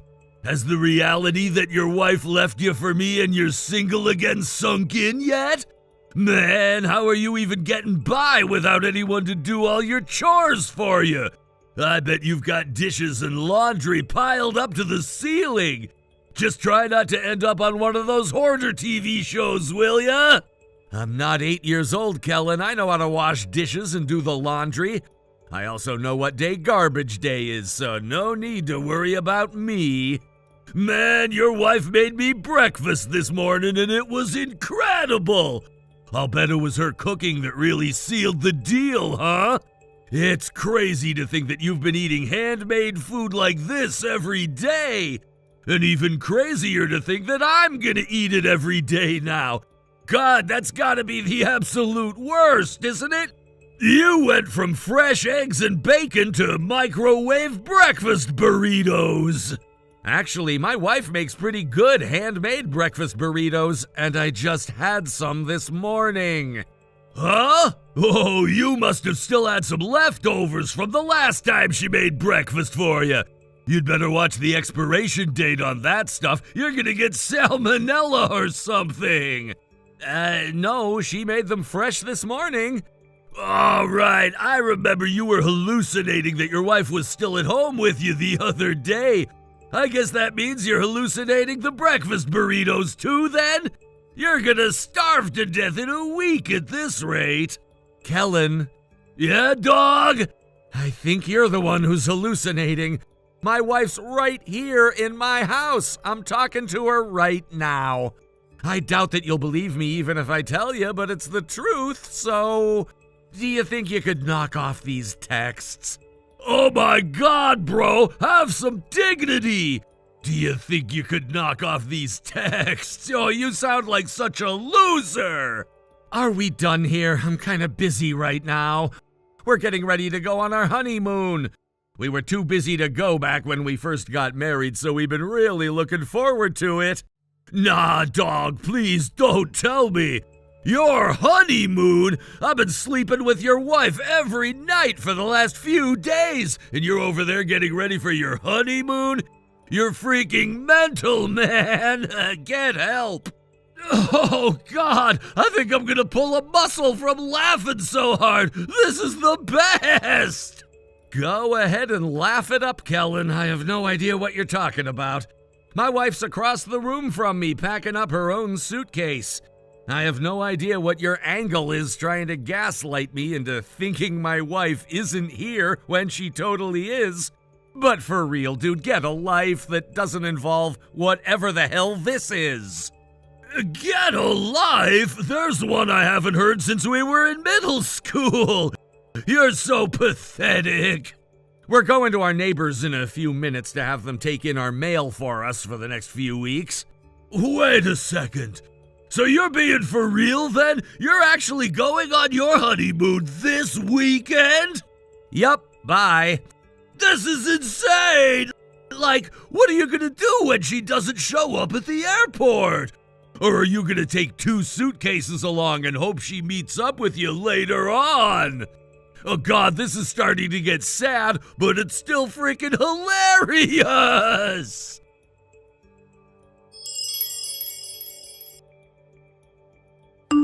So Shane, how's your solo honeymoon treating you? Was it nice to have 2 seats all to yourself on the airplane? Did you get to have both of your in-flight meals? Are you taking a bunch of selfies and editing her face into the picture with you? Oh no, wait, I got it. I'll bet you're bringing along a blow-up doll or something with you and telling everyone it's your wife. Man, I wish I could see you right now. Like, you're at an expensive restaurant ordering 2 plates of fancy food, then you pick up a fork and shove it in the doll's mouth. I bet the other people at the restaurant can't decide whether to laugh, cry, or call the police on you. My God in heaven, I could feel my phone vibrating like crazy in my pocket. And now I see that you've just been blowing up my phone for the last few minutes. Again, thanks for your concern, but I'm really on my real honeymoon with my real wife. She's not a blow-up doll. How much longer are you planning on keeping up this charade, dude? Like, for real, do I need to fly over to wherever you are right now and slap some sense into you? Oh, I know what'll shake you back to reality. The truth is, I've got some brand new news that's for sure gonna bring your whole world crashing down around you. I'm on a real vacation with your wife right now, and guess what? She's pregnant! Oh, wow. That's nice. Who's the father? It's me, you moron! Since I went and knocked her up, we're not going to be able to take any trips together for a while. So we thought we'd have one last hurrah before she had to start taking it easy. Too much walking can be bad for the baby. Hold on. So that means that you actually are romantically involved with someone right now? Yeah, dude, I'm banging your wife. I thought I made that clear. Yeah, that's what you were telling me, but... Wow, so you actually are banging someone. What the? What's your deal, bro? You don't think I'm man enough to bag your chicks? I've already done it twice now. Well, you did it once anyway, but I was pretty sure you were just making it up completely this time around. There you go again, clinging to hope that your wife still loves you. It's over, Shane. You lost. I won. She's mine now. You need to get over her for your own sake. Yeah, about this her you're talking about. The reason I haven't pried any further is because, like I said, I figured you were just trying to get me mad for some weird reason. But you say you're really with my wife on vacation right now, huh? Yeah! Does this mean you're finally ready to admit it? What's her name? You want me to tell you your wife's name? Yeah, the woman you're with right now. What's her name? You know her name. It's Shawnee, you freaking idiot! Shawnee? Ah, there we go. It looks like reality is finally set in now. That's right, Shane. Just like I did with your first wife, I made Shawnee my girl. Kellen, wow, I don't know how to tell you this, but first off, you're wrong. My wife and I are on our honeymoon together right now. She's not a delusion or a hallucination or a blow-up doll. We arrived at our destination yesterday evening, and we're chilling at the hotel poolside cafe right now. Come on, dude. I thought you were past this. Listen, Kellen, there's something very important that you should know. My wife's name is not Shawnee. What? What are you talking about? It's that simple. Shawnee is not my wife. Then what the hell is your wife's name? Molly. No freaking way, dude. That Molly? Yep, that Molly. The girl that we went to school with all the way from kindergarten to high school. No, I don't believe you. Not for 1 second. There's no way, no possible way that you got married to my first crush. Do you follow my Instagram? Yeah. Hold on. Okay, go check my feed. I just posted a picture of the two of us. Oh my God! You can see today's date on the newspaper I'm holding, right? Do you believe me now? This is just way too crazy. So that brings us to the next problem. The woman you're with right now, Shawnee. Oh, geez, that's right. Who is this chick I bagged anyway? I mean, I saw her hanging around outside your house all the time. I thought for sure she was your wife. But now you're telling me that you two aren't married? Who is she? She's a girl that was stalking me for a few years. No way! Back when I was still married to my first wife, she was one of my co-workers. She had a massive crush on me, and no matter how many times I turned her down because I was married, she never took a hint. And then a while later, I got divorced, thanks to you. And when that happened, things went from bad to worse. She got this crazy idea in her head that I had divorced my wife in order to be with her. She started spending her entire workday sending me messages on the company's internal chat system. She'd blow off meetings just to come over to my office and stare at me through the window. Eventually, her behavior got so bad that the company had no choice but to fire her. They fired her? But that means it must have been crazy bad. Dude, you have no idea how bad it got with her. Like this one time I was talking to another girl about a project we were working on together, and then Shawnee started shouting at me that I was cheating on her. She went around to all the other branches and told as many people as she could that I was cheating on her with that girl. And that all ended with me getting the second restraining order of my life against her. Holy cow, man! Holy cow doesn't do this situation justice, dude. You're telling me that crazy woman was still hanging around my house even with a restraining order? Well, I guess it's not a big problem anymore. You did me a massive favor by taking her off my hands for me. No way, dude. I don't think so.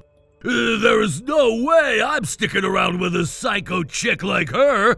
I'm breaking up with her and going back home right now. Aren't you forgetting something, Kellen? She's pregnant with your child.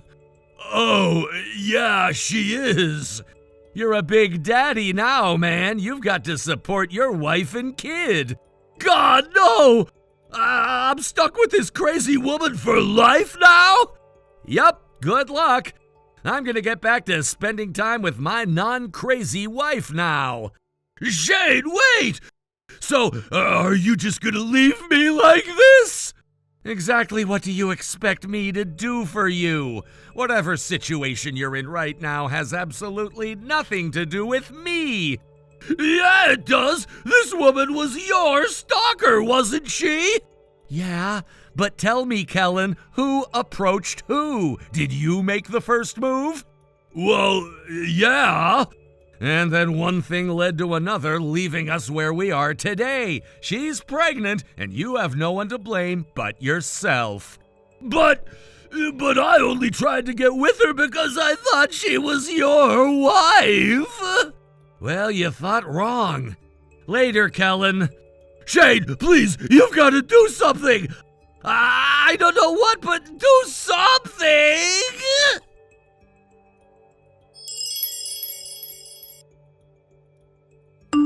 I don't know what it was, but I had this weird feeling that Kellen was up to something from the first time he texted me. That's the only reason I didn't block him. I thought that I would be better off having some way of tracking his moves. But once I finally figured out what was really going on, that was all I needed to know, so I blocked his number. Me and my wife had a great time on our honeymoon, and as soon as I got back, I got a message from another friend. He said he had some news that he'd been dying to give to me. It seems Kellen did the right thing for what might be the first time in his life. He married Shawnee. The reason he was after my second wife was apparently that he got wind that she was the heiress to one of the wealthier families in the area. That is true, but again, that's my wife Molly, not my former stalker Shawnee. Speaking of Shawnee, I got some news about her too. Her family is an absolute disaster area. Her parents are two of the biggest deadbeats you'll ever meet, and they haven't held a steady job since Shawnee was a grade schooler. She's also got a younger brother who spends all of the family's money on video games and fast food. So where does that leave my poor former friend Kellen? He's got to make enough money to support his crazy stalker wife, their kid, her deadbeat parents, and her loser kid brother. Good luck with that, dude. Thank you for watching. Please subscribe and hit the like button. See you next time.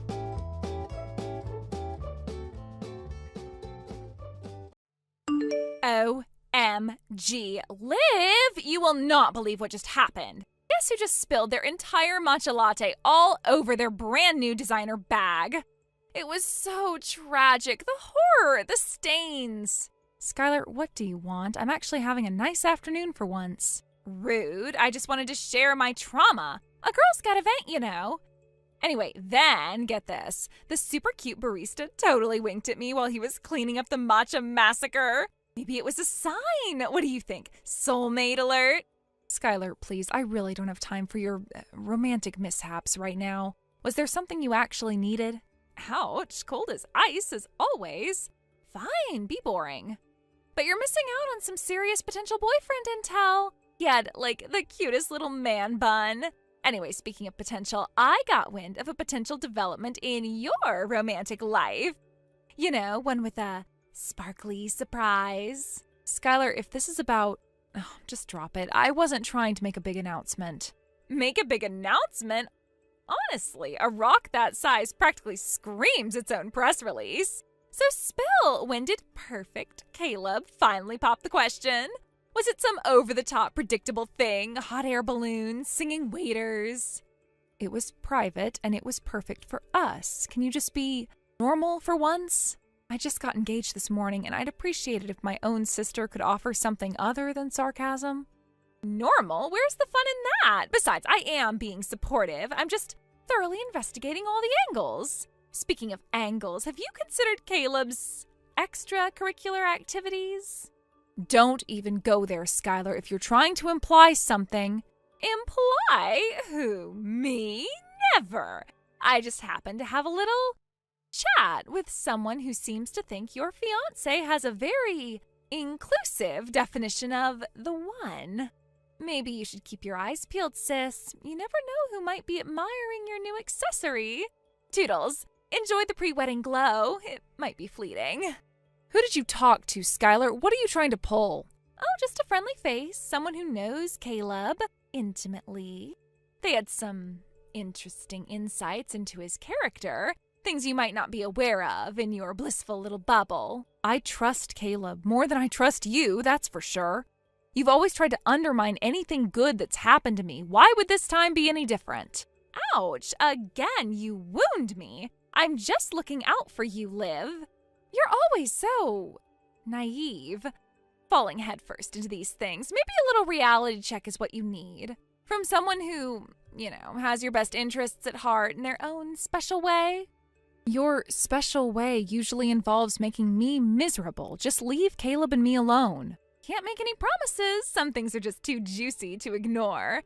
And wouldn't it be tragic if you walked down the aisle completely oblivious? Just saying. Think about it. Toodles again. This matcha stain isn't going to stress clean itself.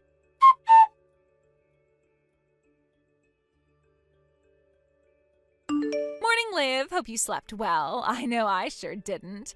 You wouldn't believe who I spent the entire night with. Skylar, I don't know who you were with last night, and I don't care. Oh, I think you will care once you find out who it was. Remember me saying I had a friend of a friend who had some insights about Caleb? Well, surprise, it was me. You? You were the one spreading rumors about my fiancé?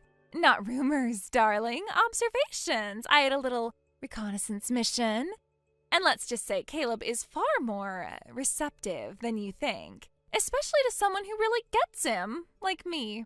You slept with him? Last night. The night after he proposed to me. You are truly depraved. Depraved? Oh, dramatic much? We just have a connection, Caleb and I. A real one. Last night just solidified it. He sees a side of me that you're too busy planning your perfect little life to even notice. And my insights? Oh, totally accurate. You barely know him. You're doing this to hurt me because you've always been jealous. Hurt you? Oh, maybe a little. But I'm also being honest. Caleb and I, it just happened. One thing led to another. He's surprisingly uninhibited. My observations from yesterday were based on first-hand experience. I don't believe you. You're a liar and a manipulator. You know what I was doing last night? I was out to dinner with Caleb. A lovely romantic dinner to celebrate our engagement. He was with me all night. Oh, honey, you poor thing. You're in denial. I get it. It's hard to face the truth that your perfect little world might be crumbling. But trust me, Liv, Caleb was definitely with me. He was very convincing. Convincing you of what? Your own warped fantasy? He was with me, Skylar. We made plans for the wedding. We talked about our future. See, coping mechanisms. It's okay. It'll sink in eventually. But last night, that was real. The connection we have, real. You're just not ready to admit that your fiancé might have found someone more exciting. More exciting than the woman he just proposed to? You actually believe that? Let's just say I have first-hand knowledge of his preferences, and they align surprisingly well with mine. You'll see, Liv. Eventually you'll see. But in the meantime, enjoy your denial. It can be quite comforting. This conversation is over. Skylar, just stay away from Caleb. Can't make any promises. Some connections are just too strong to ignore. Toodles, sleep tight. You might need it.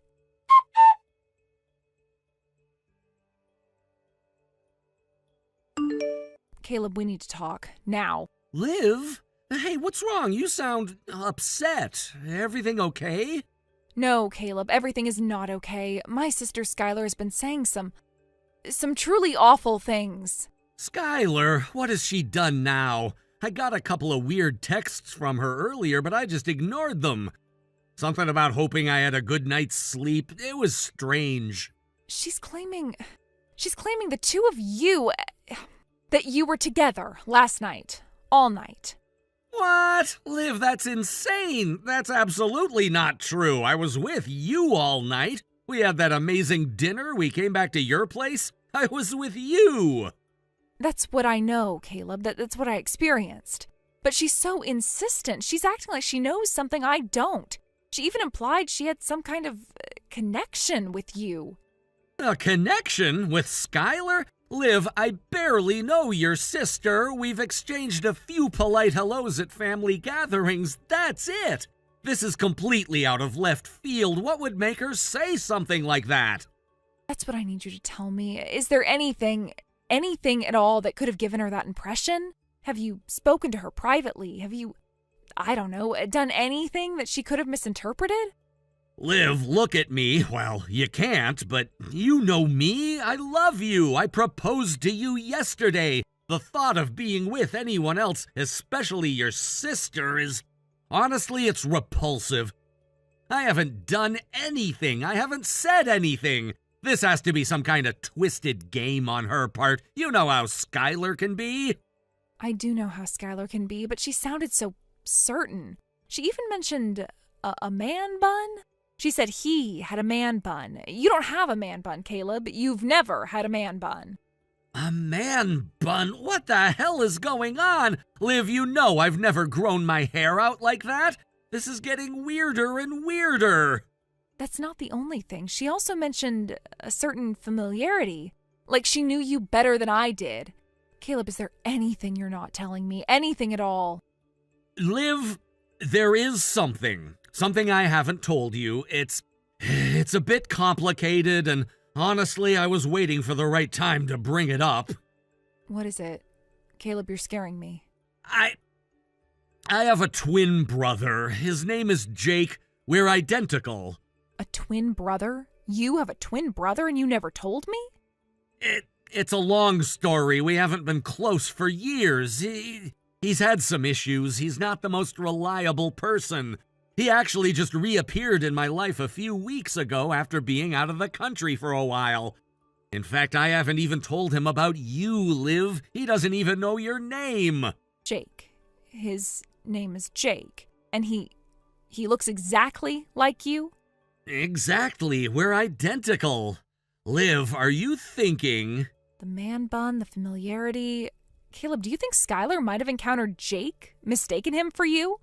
It's the only thing that makes any sense. He's been staying nearby. He's been trying to reconnect. Oh, Liv, I'm so sorry. I had no idea this could happen. So, Skylar thinks she was with you, but it might have been Jake? It has to be. He's always been a bit of a opportunist. If he thought he could... I don't even want to think about it. Liv, I swear to you, I was with you last night.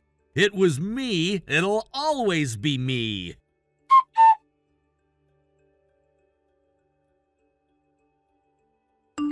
Hey there, had a blast last night. You leaving that old guy behind was the right move. Caleb, you have no idea how good it feels to hear you say that. He was so predictable.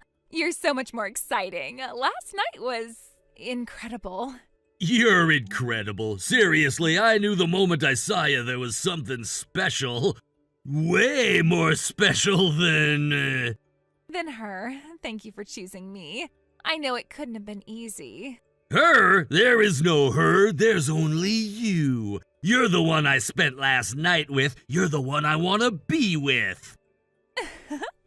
Oh, Caleb, you're so sweet. But Olivia, it must have been hard to, Olivia who? Look, last night was about us. Just us. Don't worry about anyone else. Okay, you're right. It's us now. That's all that matters. So what are we going to do now about, Don't worry about any We're together now. That's the only thing that matters. You and me. Oh, Caleb, that's all I've ever wanted to hear. So when can I see you again? I can't wait. How about tonight? I was thinking we could celebrate our new beginning, just the two of us. Perfect. I'll clear my schedule. Anything for you. So did you, tell her yet? Tell who? There's no one to tell. There's only you. You're so brave. I admire that. Leave her for me. It's a huge step. You're worth it. Every single bit of it. You're the only girl in the world for me. You know that, right? Oh, Caleb, you don't know how much that means to me. I knew we had something special. I just knew it. So about tonight, I was thinking we should make things official. Take the next step. Official? What do you mean? I mean, marriage. Let's just do it. Why wait? We know what we want. We're good together. Let's just tie the knot.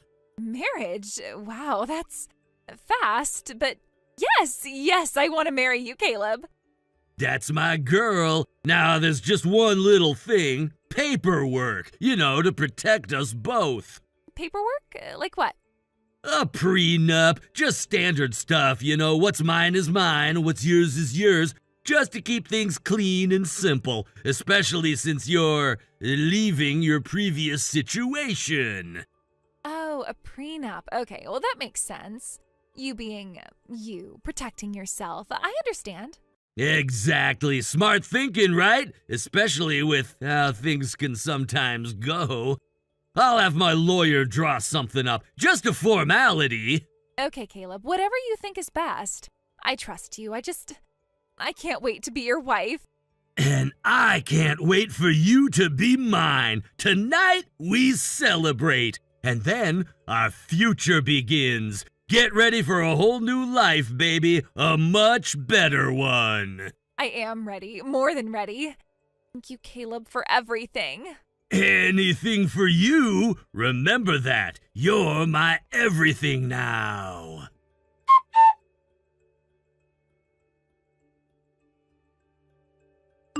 Olivia, you need to tell me what the hell is going on. I woke up this morning next to some guy who looked exactly like Caleb, said he was Caleb. We got married last night as Caleb, but his driver's license says his name is Jake Miller. What kind of sick joke is this? Was Caleb lying to me this whole time? Morning, sis. Quite the rude awakening, wouldn't you say? Rude awakening?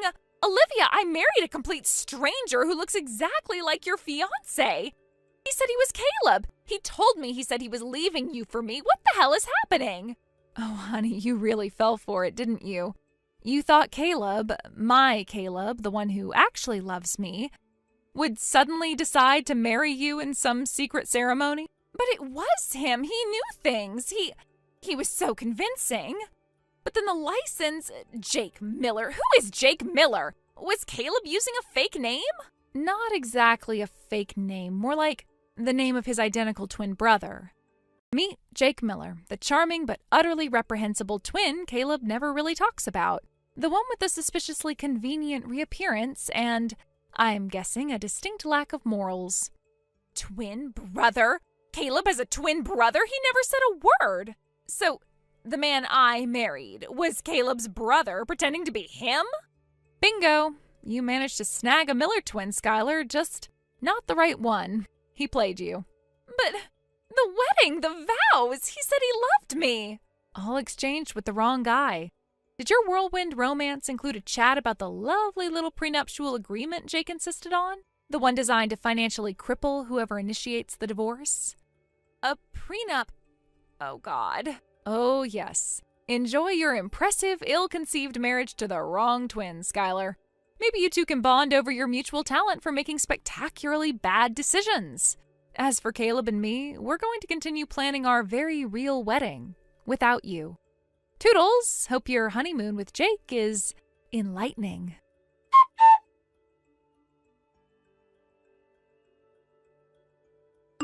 Caleb, you slimy bastard, you set me up!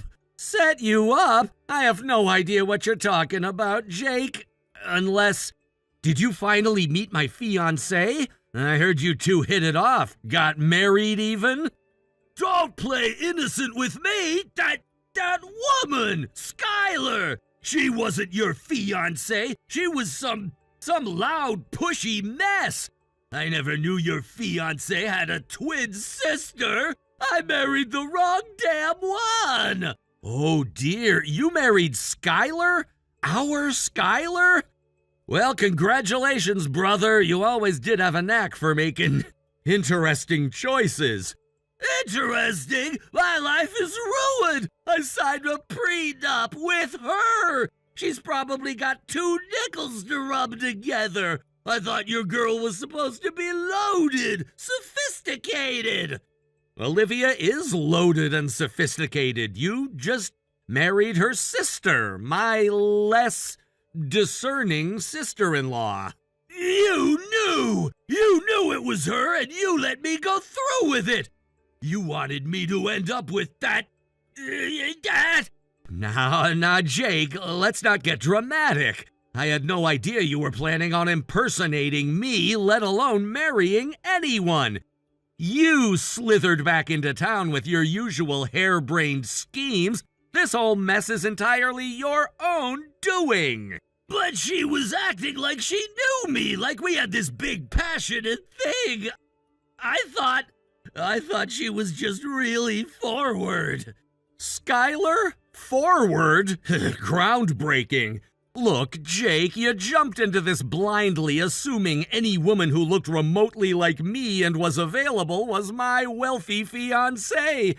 You didn't bother to do even the slightest bit of checking. You think this is funny, don't you? You're laughing at me. Well, Jake, I won't lie. There is a certain comedic irony to the situation. You tried to steal my fiancée thinking she was some easy mark, and you ended up shackled to our delightfully persistent sister-in-law. Serves you right, wouldn't you say? She's probably going to bleed me dry. That prenup is a disaster. A prenup you insisted on, I recall. Perhaps you should have vetted your target more thoroughly. You know, done a little digging beyond the superficial resemblance. You could have warned me. You could have said something. Warn you? About what? Your own spectacularly flawed plan?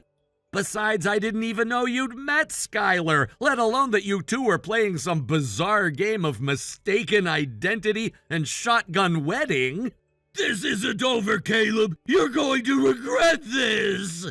Regret what, Jake? My happiness? My upcoming wedding to the woman I actually love?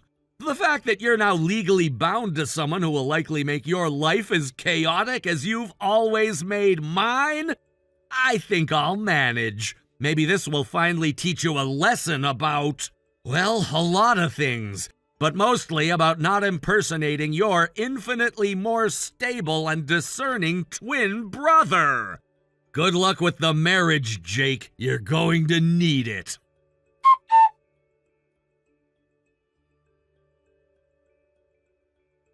Well, life certainly took a bizarre turn, didn't it? Caleb and I eventually had our beautiful drama-free wedding, a stark contrast to the chaotic union of Skylar and Jake. Their marriage, predictably, was a disaster. The prenup Jake so smugly insisted on became his gilded cage. Skylar, equally stubborn and unwilling to be seen as the loser, refused to initiate a divorce that would leave her penniless. They were trapped, two people who never truly saw each other, bound by their own greed and foolishness. They became a cautionary tale, a reminder that chasing after illusions and trying to steal happiness rarely ends well. As for me, I finally got my happily ever after with the right twin, of course. And sometimes, when things get too quiet, I can't help but smirk a little, remembering Skylar's spectacular miscalculation. Thank you for watching. Please subscribe and hit the like button. See you next time.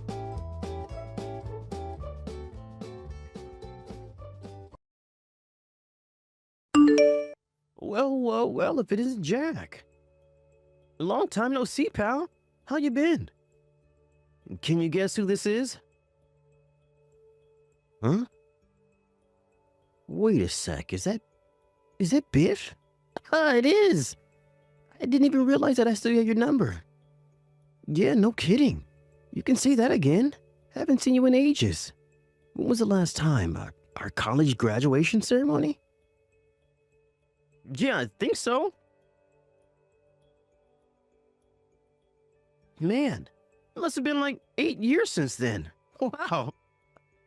Anyway, what are you doing right now? I'm watching TV and eating these cheese crackers? I didn't mean like that. I mean, what kind of job are you working these... Oh, that? Well, I just work for a company. Oh, is that so? Which means that basically, you're still a temp agency employee after all this time? No way! Well, actually, I guess I shouldn't be surprised. Anyone could have seen that coming. You weren't looking for work like the rest of us back around the time you graduated college, huh? You suddenly told me you found something with the temp agency at the ceremony. It was sad then, but now it's just plain tragic.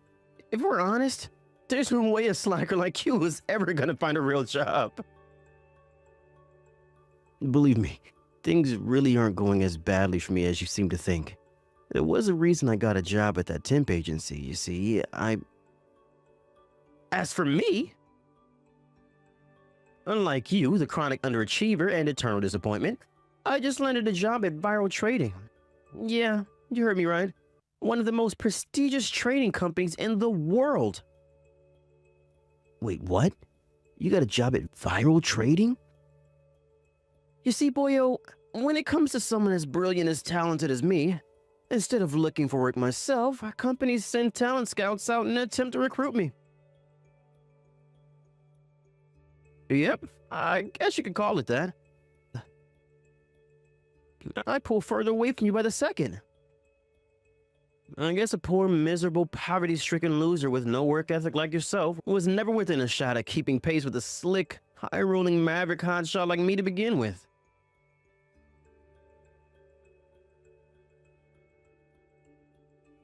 That's right. Bottom-feeding depth grovelers like yourself aren't even allowed to apply, so you probably only ever heard about them on the news or in finance magazines. Looks like I'm gonna have to carry on zooming ahead on the path to success all by myself. It sucks to be you, nerd boy. So is this why you're messaging me? To tell me about your new job? I guess you could say that. Don't flatter yourself though, nerd boy. You're not the only one I told. You're making sure the whole world knows about it, huh? You betcha. This only further cements my position as the most successful person from my whole class. You do realize that, right? I was the best then, and I'm the best now. Elite. Say it with me, boyo. Elite.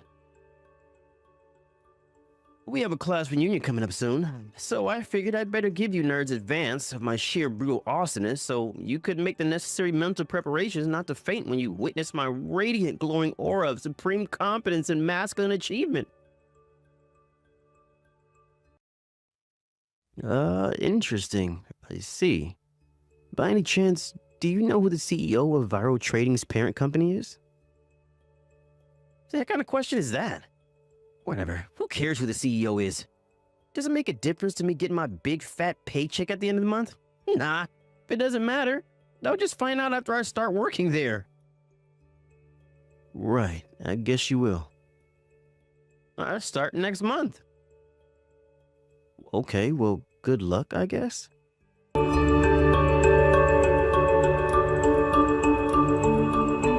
Hey, Jack!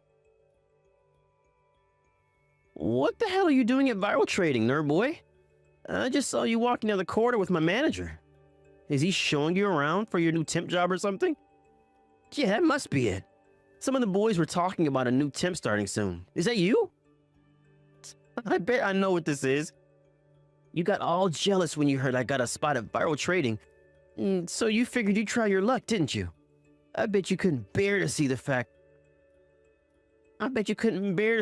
of me zooming ahead of you on the path to success and wanted to steal some of my glory. Am I right? Well, in that case, but I very kindly take it upon myself to train you up. Looks like your desk is going to be next to mine, so this is perfect, actually. That's not all. I hear the CEO of our parent company is coming in for an inspection today. Who knows? He might be so blown away by my immense work capacity, incredible good looks, wit, charisma, charm, and humility that he gives me a full-time contract at the parent company. How about that? Alright, enough chit-chat, nerd boy. Get your ass over here right now. It's time for your training. Oh yeah, and from now on, you will always greet me by lowering your head and saying the following. Sir Biff, your excellence, please do me the kindness of gracing me, the big pea-brain moron, with your infinite wisdom.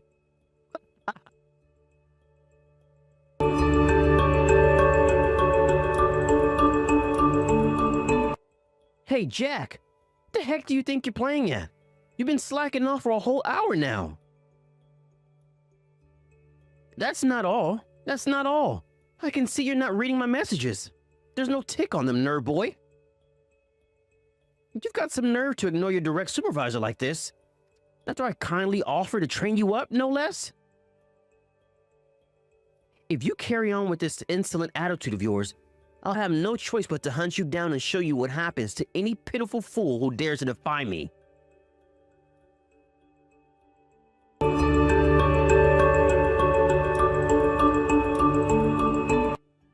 That noise you made was awesome. I can still hear it in my head. I stealthily crept up from behind as you idly chatted in the hallway like the useless slacker that you are, and slapped your butt cheek with a ruler as hard as I could. Yeah, that worked so well, I think I might have to use it again. As your official supervisor, this is just what I needed to keep your ass in line. Which means, Jackie boy. It's time to drop your cocky attitude, you filthy, disgusting temp worker. If you don't hurry up and get to your desk, I'll come and slap that ass of yours again, you disobedient little peon. Want to get spanked with a ruler again? Or is the butt going too easy on you? I know. How about I hit you over the head with it instead? Or should I go for the back? Crack! I bet I could get a nice shot on your back. The sound would be like music to my ears. Whoop. Biff, you've only been at this company for a month, right? So what? I'm still a million times more important than filthy temp scum like you. It's time you learned your place, worm boy. Good grief. You should at least know the name and face of the CEO of your parent company. Huh?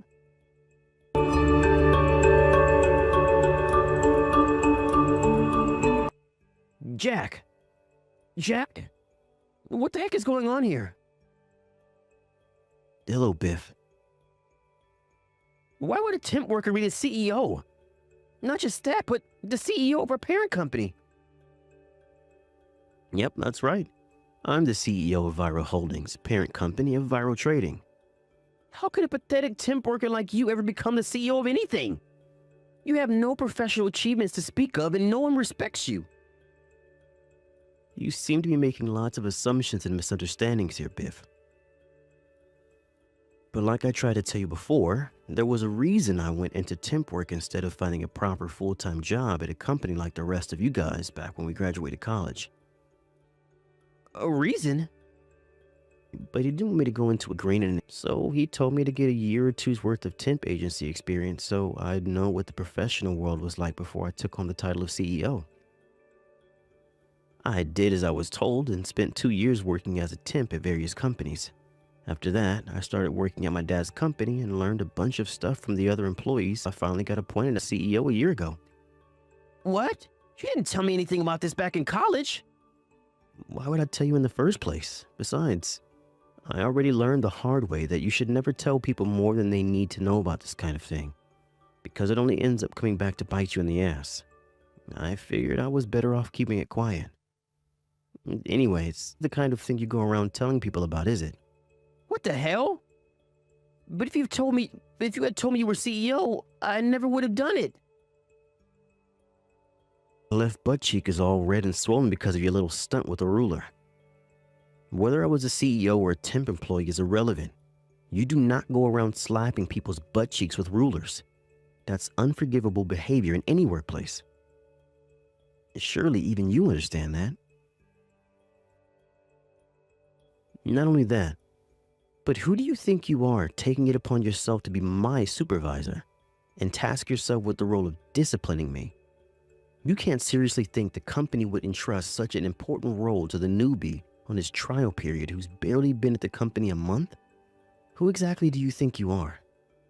Well, it's common knowledge that temp workers are pretty much like subordinates to workers with proper contracts. That's why I took the initiative with training you up. I'm pretty sure there's nothing like that written in the company rules. Besides, you do know there are some very talented temp workers who make more than regular employees. What? Wow, you didn't know that either. No, Anyway, you'll find out how we'll be dealing with you when your manager contacts you over the coming days. So for now, you're to do as you were told at the office and take a long, hard think about your behavior at home.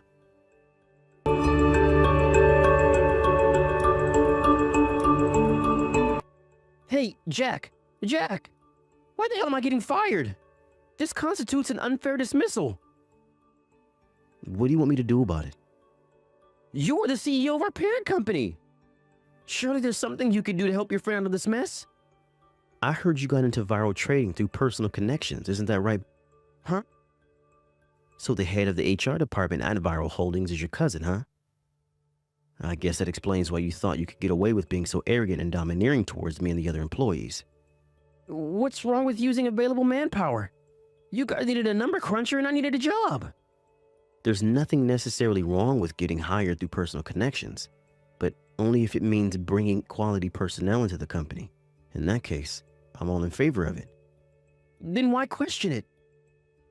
That said, this might sound strange coming from the man himself, but you've been at the company a whole month and you still don't know the name or face of the CEO of your parent company. Due to your fatal lack of knowledge, when you saw me doing an inspection tour of the building, you assumed I was a new temp being trained up based on absolutely no evidence whatsoever. Then you came up from behind and slapped me with a ruler. And that's not all. I received a report from Sarah from admin that you hang around her department for hours at a time, making inappropriate sexual remarks and inviting her out on dates. Hey, my love life is my own private business, so stay out of it. Sarah is engaged. But you knew that, didn't you? You kept harassing her even though she refused you firmly time and time again and made it very clear she was in a relationship. You pestered her relentlessly, trying to use the fact you were the cousin of Viral Holdings' HR manager as a way to impress her by trying to seem like some kind of hotshot. What's wrong with using the cards in my deck? Would you get mad at a poker player for using his ace? The fact that you think having relatives at a company gives you license to act like a selfish, creepy weirdo is messed up to begin with. To frame this more in line with your own way of thinking, you're the worst card in our deck and we have zero use for you. God, but why? Want to know who Sarah's husband is? It's me. What? What? Are you serious? The reason I went to Viral Trading HQ for an inspection in the first place was because Sarah told me she was being sexually harassed by some weird new guy. When I asked her more about it, it became pretty clear to me the individual in question was you. It was clear to me at this point allowing HR to hire through personal connections had turned out to be an absolute disaster. Being a jerk to me over messages is one thing, but I had to draw the line at sexually harassing my employees, which is why I arranged to come and check on you under the pretext of a facilities inspection and made my way down to company HQ in person. What? And when I did, not only did you not realize I was a CEO of the parent company, but you mistook me for a temp and somehow felt that gave you full license to come over and physically assault me from behind with a long, hard object. What? What kind of CEO are you? Who pulls crap like this? You can't do surprise inspections on your employees. That's not fair. What a dick move. The only reason it was a surprise to you is because you still didn't have a clue who the CEO of the parent company was after a whole month. Whose fault do you think that is? Maybe if you had spent more of your time focusing on your work and familiarizing yourself with the company than sexually harassing my employees, you wouldn't be in this mess. Oh my God. Anyway, back to the topic at hand. The reason you're getting fired is because your problematic behavior became too serious to ignore. God. Oh, and you should know I'm considering filing for compensation from you for the assault in the hallway. Compensation? Or to be more precise, settlement money that includes compensation. I already filed the police report. Police report? What the? If you want me to drop the charges, then I suggest you pay me enough money that I'd be willing to settle this out of court. Oh my God, I can't believe this is happening. What even is this? This is the result of your actions, Biff. Is that so hard to understand? You'll be receiving a call from my lawyer over the coming days. It would be in your best interest to have a good think about what you've done and cultivate some self-awareness as to what a grade A moron you've been before that happens. Are you serious? This cannot be happening.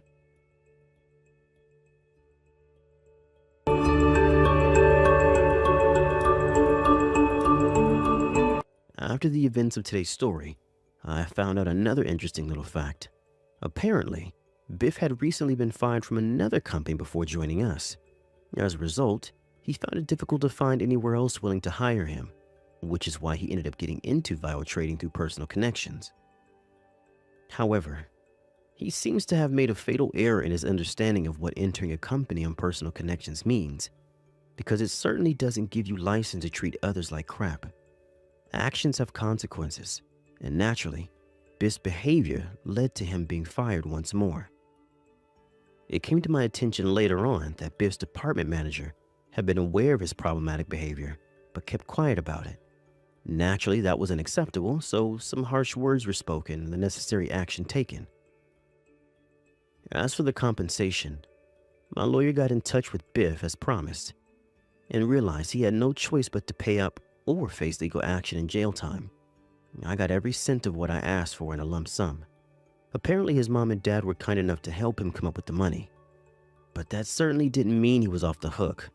I heard his dad called in a favor with an old drinking buddy to get him a job at a fish factory, where he was forced to work grueling 12-hour shifts and kept in line by a manager nicknamed the slave driver in order to come up with the money to pay them back. Not only that, but he was forced to live in a broom cupboard at the factory until his parents had been repaid every last cent they lent their wayward son. I'm not sure why he chose me of all people, but I got a random SOS message from him one day. Naturally, I blocked him as soon as I realized who it was and carried on about my day. Kate, I'm sorry. I don't think things are gonna go well for our wedding tomorrow. Wait, Roland? What's going on? Ever since this morning, my dad has been saying the craziest things. Like what? He was screaming and yelling at me about how I'm trying to mix uneducated, low-life blood into our elite families. Low-life blood? I was wondering what he was doing when he left the house this morning, but then he came home with papers in his hand. Then he screamed out, "This marriage is off," before coming to me. The way he spoke about everything was all over the place, but I was able to get the gist of things. He was talking about your family that whole time. He rambled on and on. My family? What was he saying about us? My mom and I were able to get him to go into his office, and we're both waiting for him to calm down before we ask that same thing again.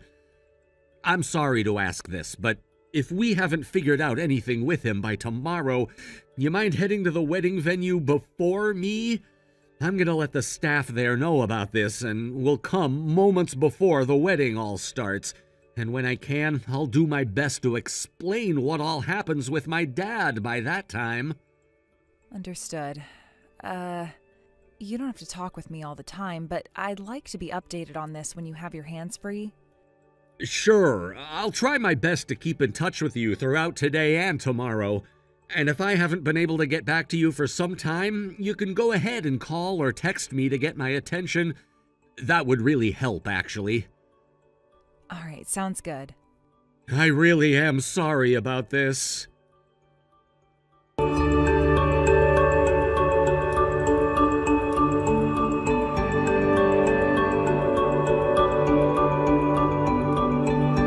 This marriage is off! Oh, is this Roland's dad? Now that I think about it, the last time I saw you, I had given you my phone number, right? This marriage is off! We were just about to be completely fooled by you lowlifes. So, I'm not going to let you speak even one complaint about this marriage being off. Can you tell me what's going on here? I'd like a proper reason for all of this nonsense. You should know already without me saying anything. I should have expected that, though, from a bunch of brainless apes like you guys all are. And what exactly do you mean by that? I can understand if this had something to do with only me, but asking for our marriage to not happen based off my family? Well, this doesn't seem to be about myself anymore, so I'd really like to know what's going on with you. I guess I'll have to explain in order to get you to understand. Today, I learned from an investigator that both of your parents never graduated from high school back in the day. Are you not embarrassed by both of your parents being dropouts? Embarrassed by something like that? So these things about my family being lowlifes and uneducated was specifically pointed at my mom and dad? So that's what you're wanting to know about right now? Well, considering you had to be raised by those two monkeys, it only makes sense that you're unable to pick up on things normal human beings can. Now you listen very carefully, all right? In my family, every single one of us went to and graduated from a university. And if you'd like to know, they weren't just any universities, but only the best Ivy League schools in the U.S. I don't really want to stomp on your parade there about people's educations, but I went and graduated from the same exact school as Roland. And I'm sure you had to go there using federal grants and other things the government gives to the poor. You should have to go into debt in order to get an education. I never received any grants or scholarships, and both my parents had to pay for me to go. Stop lying to me. There's no way a couple of high school dropouts have that kind of money. Sure, you're right that the both of my parents are different from most families and did not graduate from a university or anything. And considering that this world loves people that spend money to go to school over those that get an education outside of the normal system, they had to work really hard. But by the time I started to understand the real world, I wouldn't say that either of my parents were poor. Quite the opposite, actually. I don't think a girl raised in a family of lowlifes has any idea what a proper family with money looks and feels like. I really don't think there's much of a difference there, depending on the family one grew up in. Anyhow, I will not allow for any of your foul, low-life blood to enter my elite family made up of only the most intelligent university graduates. We have no need for that disgusting blood in this family, so your marriage is off. I will not allow either of you to get married to one another. Don't you ever come around my elite family of university graduates again, you child of two uneducated heathens.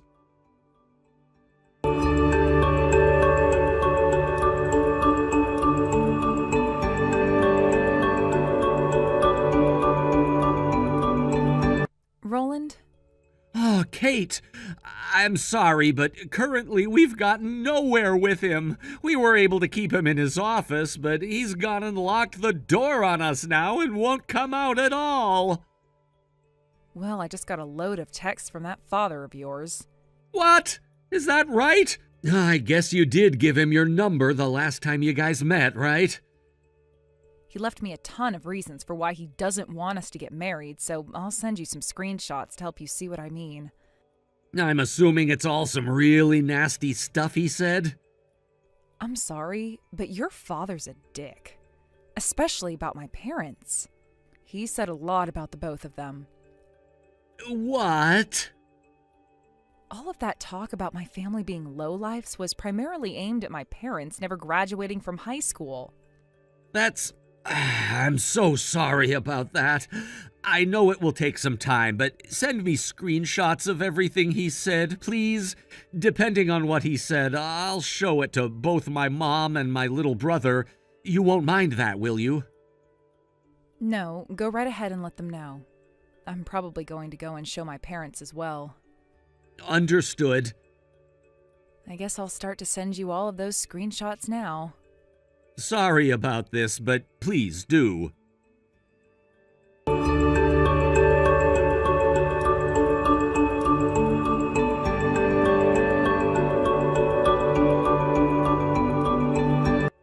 Kate, I just got all of your screenshots and had a look through them. Considering my father, this is all exceptionally bad. I'm so very sorry about this. This isn't something you should be apologizing to me for. Both of my parents know that, and we all still want for me to get married to you, so don't be worried. Thank you, and thank God. So, as for what'll happen tomorrow, I've come to a conclusion. Oh, what's that? I'm not letting my dad come to the wedding. Are you fine with that, though? Of course! There's way too high of a chance that he'll do something insane during the wedding. And let's be honest, the fact that my dad still doesn't get how amazing both of your parents are is just downright unsettling. I'm sure we already know this, but I believe his actions are going to play a major part on what happens to him down the road. And that's why I don't want him at the wedding. Roland, understood. I'll let my parents know about this as well.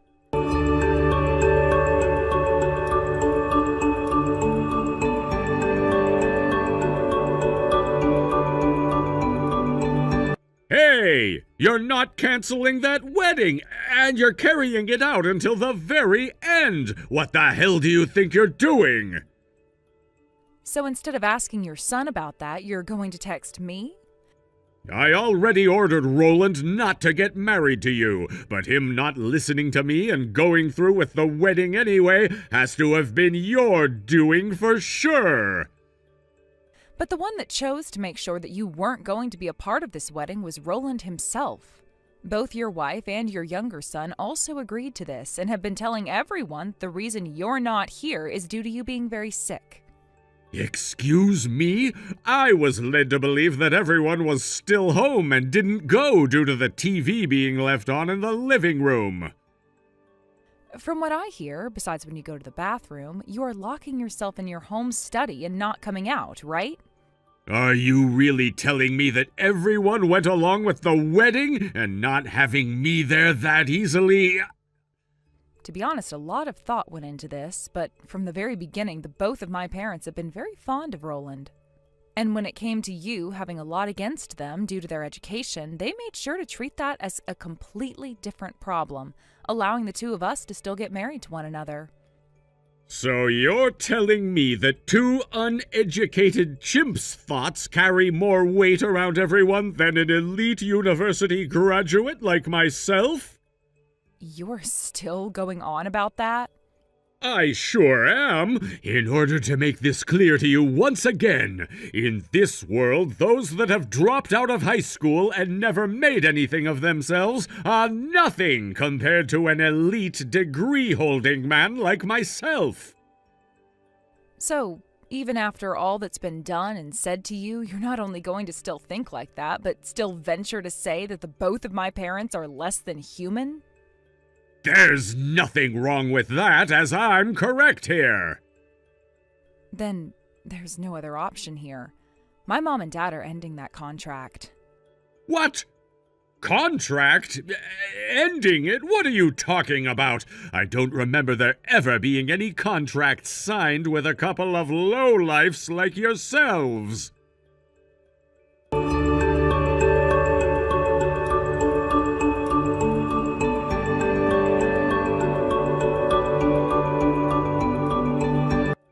Hey!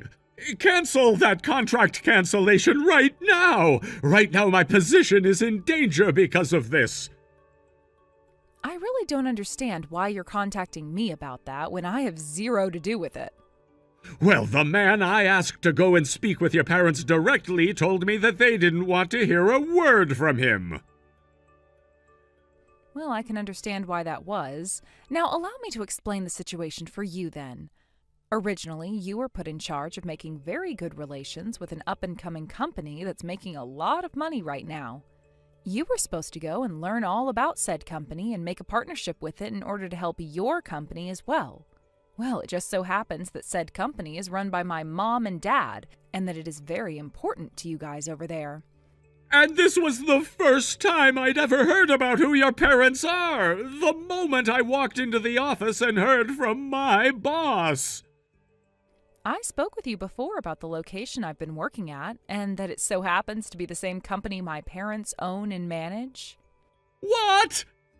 When it comes to the cancellation of this major contract, the main reasons for it are that neither of my parents want to have relations with a company who employs people like you, who judge others based off their education and nothing else, and are willing to openly make horrible remarks about them. And that's what you were told by your boss today, right? Please, Kate, can you please go and talk with your parents and explain to them that this was all a huge mistake on my part and will never happen again?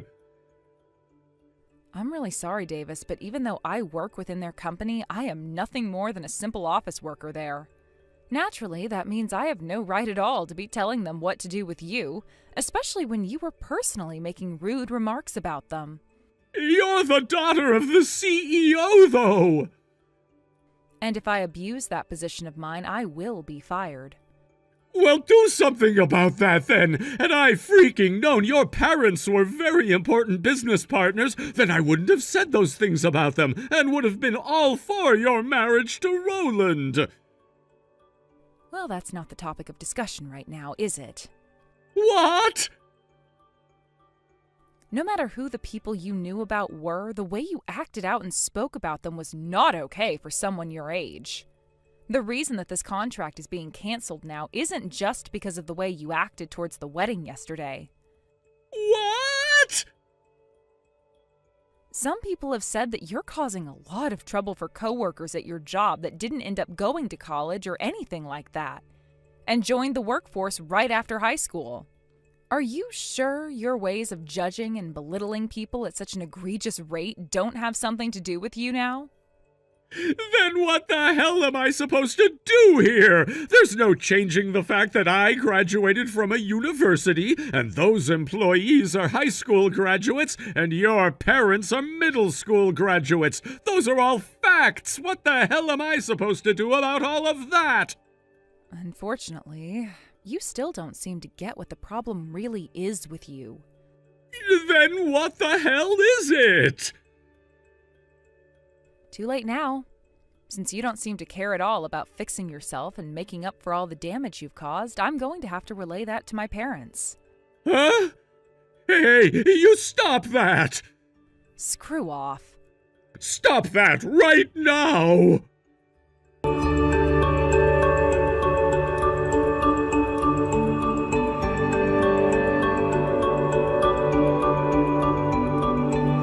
To get straight to the point, the deal in question was allowed to continue. However, there was a condition: remove the problematic employee from the new project. That problematic employee, as you might have guessed, was none other than my fiancé's father, Davis. As a result, Davis was demoted to a dead-end position, stripped of any real responsibility, and had his salary significantly reduced. His once prominent position in the company was gone, replaced by the shame of being sidelined in his professional life. This turn of events didn't just affect his career, though. It spilled over into his personal life as well. Soon after, Davis's wife, my mother-in-law, filed for divorce. I'll never forget the last time I saw her.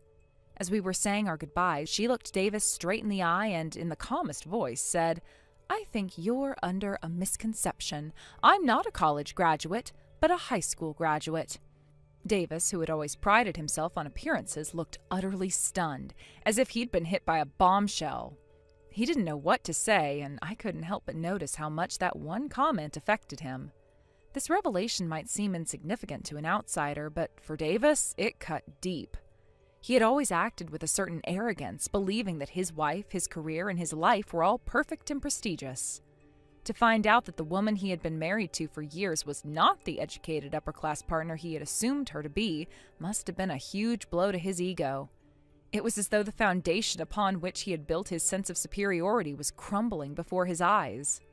Not long after this, Davis chose to resign from his position at the company. Officially, it was a voluntary resignation, but everyone knew the truth. He was forced out. Whether it was due to shame, stress, or simply an inability to deal with the drastic changes in his life, Davis couldn't handle it anymore. He walked away from the career he had worked so hard to build, a career that had once defined his identity. However, walking away wasn't the end of his troubles. Davis was already in his late 50s, and finding a new job at his age, especially after the scandal that surrounded his name, proved to be impossible. He had burned too many bridges over the years, alienating colleagues and subordinates with his overbearing attitude. He had always believed himself to be untouchable, the kind of person who could say and do anything without facing consequences. But now, as he searched for employment, it became painfully clear that no one was willing to help him. From what I've heard, Davis is now living a life far removed from the one he once knew. Gone are the days of high-powered meetings, expensive suits, and the respect he commanded in the corporate world. Instead, he scrapes by doing day labor, picking up whatever odd jobs he can find just to put food on the table. The fall from grace has been steep, and the man who once lived in luxury is now struggling to survive. It's hard not to feel a mix of emotions when I think about Davis. On one hand, his downfall feels like the inevitable consequence of years of poor decisions, both in his professional and personal life. He treated people around him with disdain, always assuming he was better than everyone else. Whether it was his colleagues, subordinates, or even his family, Davis had a way of belittling those who didn't live up to his impossible standards. In the end, that arrogance isolated him, and now, when he needs the help the most, there's no one willing to offer him a hand.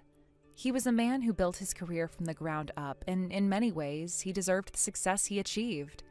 But somewhere along the way, he lost sight of what truly mattered, and that's when everything started to unravel. As for his personal life, the divorce from my mother-in-law was the final nail in the coffin. Their relationship had been strained for years, but Davis had always assumed that his wife would stay by his side no matter what. In his mind, she was a part of the image he wanted to present to the world, an educated, cultured woman who matched his idea of success. But when she revealed that she wasn't the person he thought she was, it was a wake-up call. Suddenly, Davis realized that everything he had built was based on false assumptions. In the end, Davis's life is the cautionary tale of what happens when pride, arrogance, and poor judgment go unchecked. He had everything: career, family, status, but he took it all for granted. Now he spends his days doing menial labor, barely scraping by, while the world moves on without him. It's a lonely, impoverished existence, and it's hard not to imagine the regret he must feel as he looks back on the choices he's made. Thank you for watching and listening. We hope you enjoyed the video. Don't forget to like this video and subscribe. Also, feel free to leave a comment about what you thought of the story. We look forward to seeing you at the next story. Dad, can you start coming home right now? Oh, Mary? But you're on a business trip right now, aren't you? There's no way you can come all the way home now. I'm sorry for taking so long to get back to you. If you have a lot to talk about, you can go ahead and start telling me it all now, since I'm about to get on the train anyway. By the way, what happened to you being at school? You shouldn't have the day off or anything like that today, right? I have a fever and decided to come home early. Wait, did you catch a cold or something? Probably, yeah. I see. You go get into bed then and warm yourself up and take some water into your room with you so you stay hydrated. There should be some medication in the pantry you can take if you start to feel even worse and cough more, all right? But, Dad, I can't get into the house right now. Huh? Did you forget to take the house key with you to school today? I guess so. I went and changed my bag yesterday to a brand new one, and when I was moving all of my things over into it, I must have forgotten the house key. Wait, but Mom should still be there at the house today, right? She told me she didn't have any plans to leave the house for today.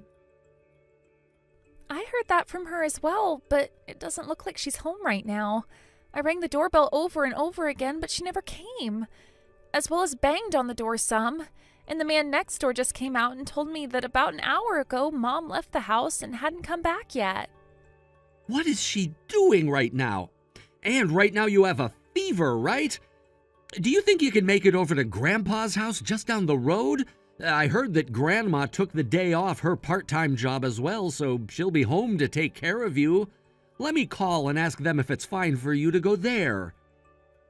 I should be able to make it out to their house soon. Have a safe trip and be careful, please. I'm going to talk with my company and see if I can start heading home today to meet with you tonight. Sounds good.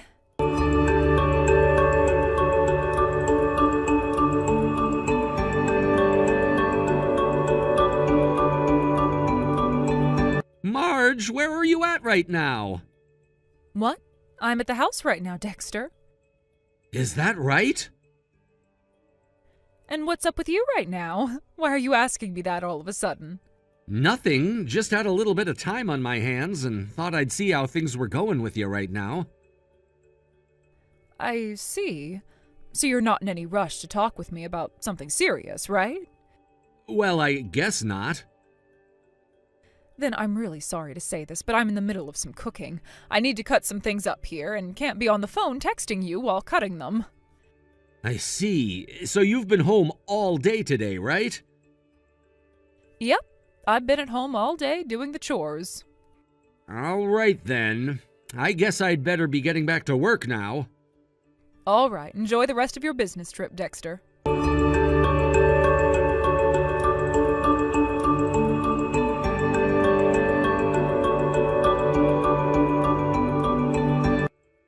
Marge, next month I'll be going on a really long business trip, all right? What? From the second Monday that month, I'm going to be out of town for about 3 to 4 days, or maybe even a week if I have to. Wait, you have to be gone for up to a week? What, is there something wrong with that? Well, actually, during that time next month, I'm probably going to be going on a small trip out of town. Well, that's pretty rare of you. Well, look, a couple of months ago I had that high school reunion, right? Back then I ran into some old friends of mine again, and we've been talking a lot more ever since. And, we started to talk a lot about the field trips we'd go on and stuff like that in high school. And as we talked and talked and talked, we came up with a plan for a trip that all of us want to take together. I see. So this all started because of that reunion? If I really can, I'd love to be able to go on this trip, so I was wondering if it would be all right to leave Mary over at your parents' place for them to watch over her. I know that she's a high schooler now, but she can't be left home all alone for 10 days without me around, right?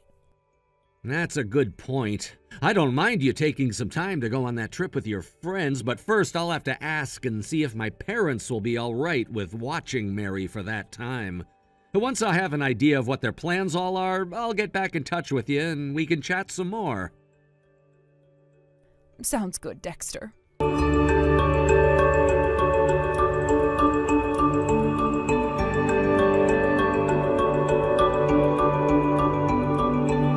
Dad, Mom just left the house with all of her bags in tow. Thank you for letting me know, Mary. Today's the end of your business trip, and you'll be coming back home, right? That's right. I made sure to get out of the office, and I'm on my way back home as we speak. I plan to have all of our things taken out of the house this afternoon in one go. So when you start coming home from school, make sure to go to that other house for me instead. Just like we talked about before then? Understood. I'm really sorry, though, getting you all caught up in your parents' issues like this. Why are you apologizing for that, Dad? You haven't done anything wrong.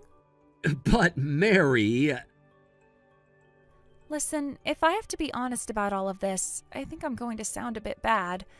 But currently, we have to do what we have to do, because that's the only way we can all be happy. So we should stop thinking about her and deal with all of that later. All right, Dad? Mary... That's a good point, though. Right now we have to focus on the plans at hand and not on anything else. That's right. Now, I'm going to start heading to school. All right, have a safe trip there.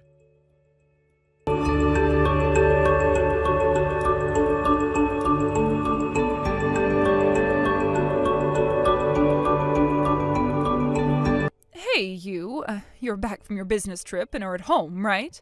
I just got off the first plane, and I'm getting ready to board the next one that will bring me home. Can you come and get me from the airport when I arrive there tonight? What? Ah, that's right. Today's the day you come back from that trip of yours with your friends. Hey, come on. Don't you find it a bit mean to be forgetting about the day your wife is coming back home from her 10-day vacation? I'm sorry, but the car is at the shop right now and won't be finished with until tomorrow. Wait, is it in the shop? Is it really that time of year already where the car needs to be fixed again? Well, since I have no way of getting you, you're gonna have to figure out how to get home on your own. I guess I'll have to then. I'll get myself a taxi or something to ride home in. Go ahead and do that, please.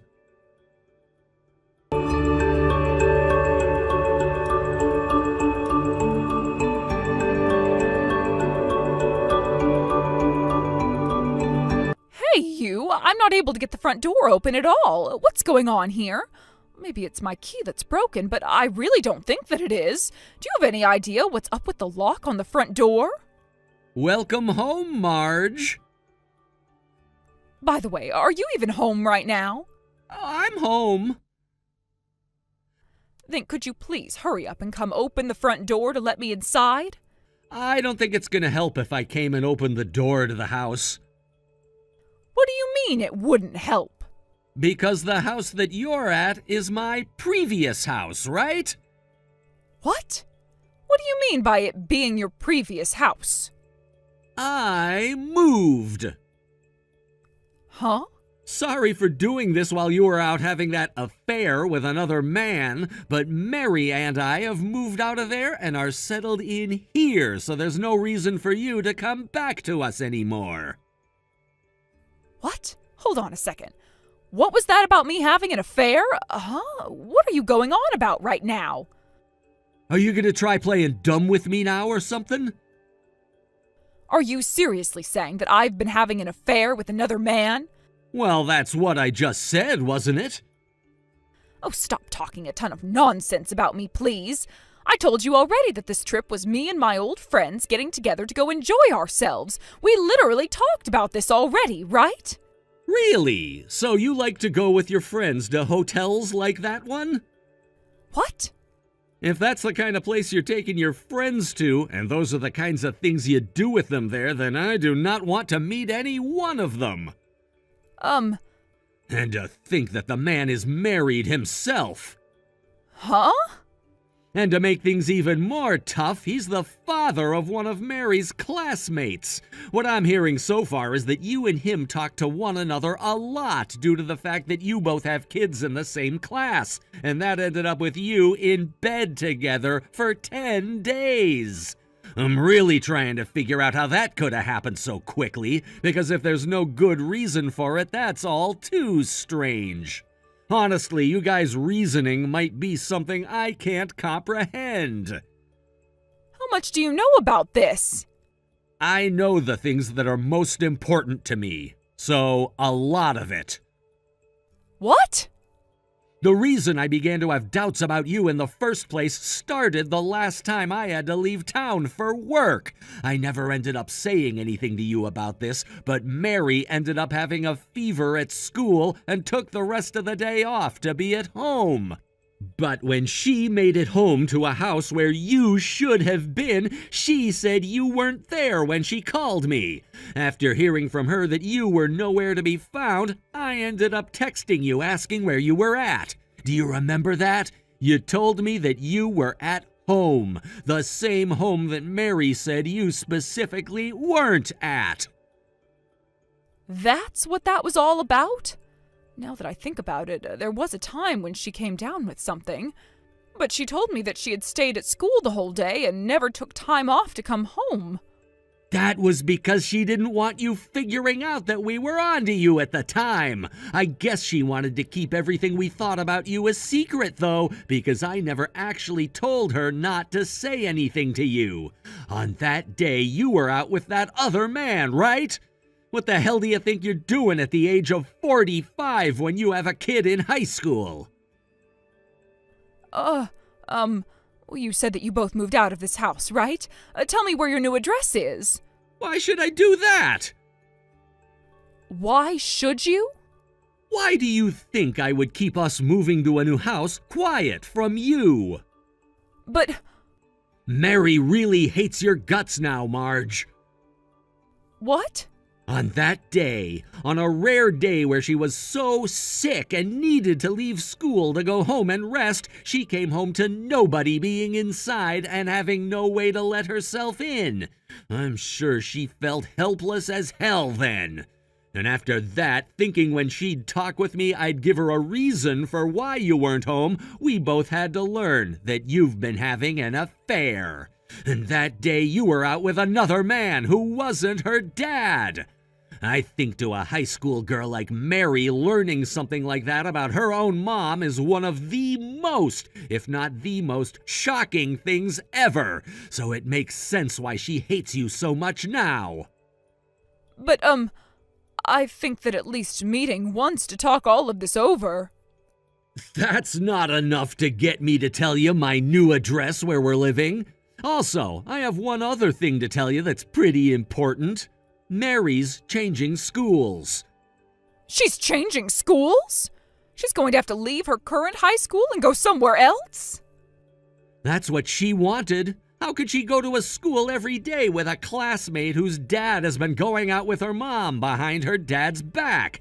It's too much for her to handle now, and with her having to apply for college in a couple years, she can't waste her time worrying about you anymore. So after thinking things through for a little bit, she decided to change schools. I wanted to do anything for her, and that's why I made sure to get us a house closer to where her new school will be. No way! I'm also transferring jobs. Huh? I had plans for something like this before, all right? I wanted to talk with you about it, but then I learned you were most likely having an affair and decided to keep all of this to myself. Then, soon after that, I learned that you were indeed going out with another man behind my back. I thought about how having to continue living in a house like that would ruin my daughter's and my own mental health, and chose to sell it. What the hell? Where the hell am I supposed to go then? How about you go back to your parents' house? What? I already made sure to send all of your things there. Also, the lawyer will be paying your parents' house a visit soon, so... A lawyer? There are a lot of things we have to decide on in the divorce, so I decided it would be best to have a lawyer involved in all of this. And of course, your secret man is going to be involved in all of this as well. Why do you keep carrying on with this conversation if you do something like that to me? There's no reason to be worried about what everyone else is going to think about you now. Both your parents and that man's wife are well aware of what you've both been up to. No way! I'm just going to let you know right now, you don't have any allies in this. No, doing all of that without me. Remember, it was you who asked for all of this by having that affair, so could you at least cut it out with trying to blame others for your responsibilities? No, at least not a divorce. If you have anything to say about it, please go have a word with my lawyer. I don't want to talk with you anymore. Mary would like to start making a new environment here with me that is much happier than the one you've created, so stay out of the way of that, please. Wait! With all that being said, I don't think you and I will be meeting with one another anymore. I just told you to wait! Goodbye forever.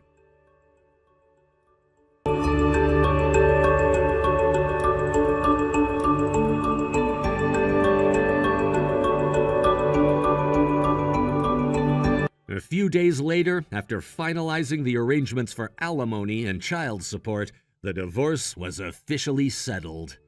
It seems that my ex-wife had planned to remarry her affair partner, but surprisingly, he chose to reconcile with his own wife instead. In a complete reversal, she immediately turned to me asking for reconciliation.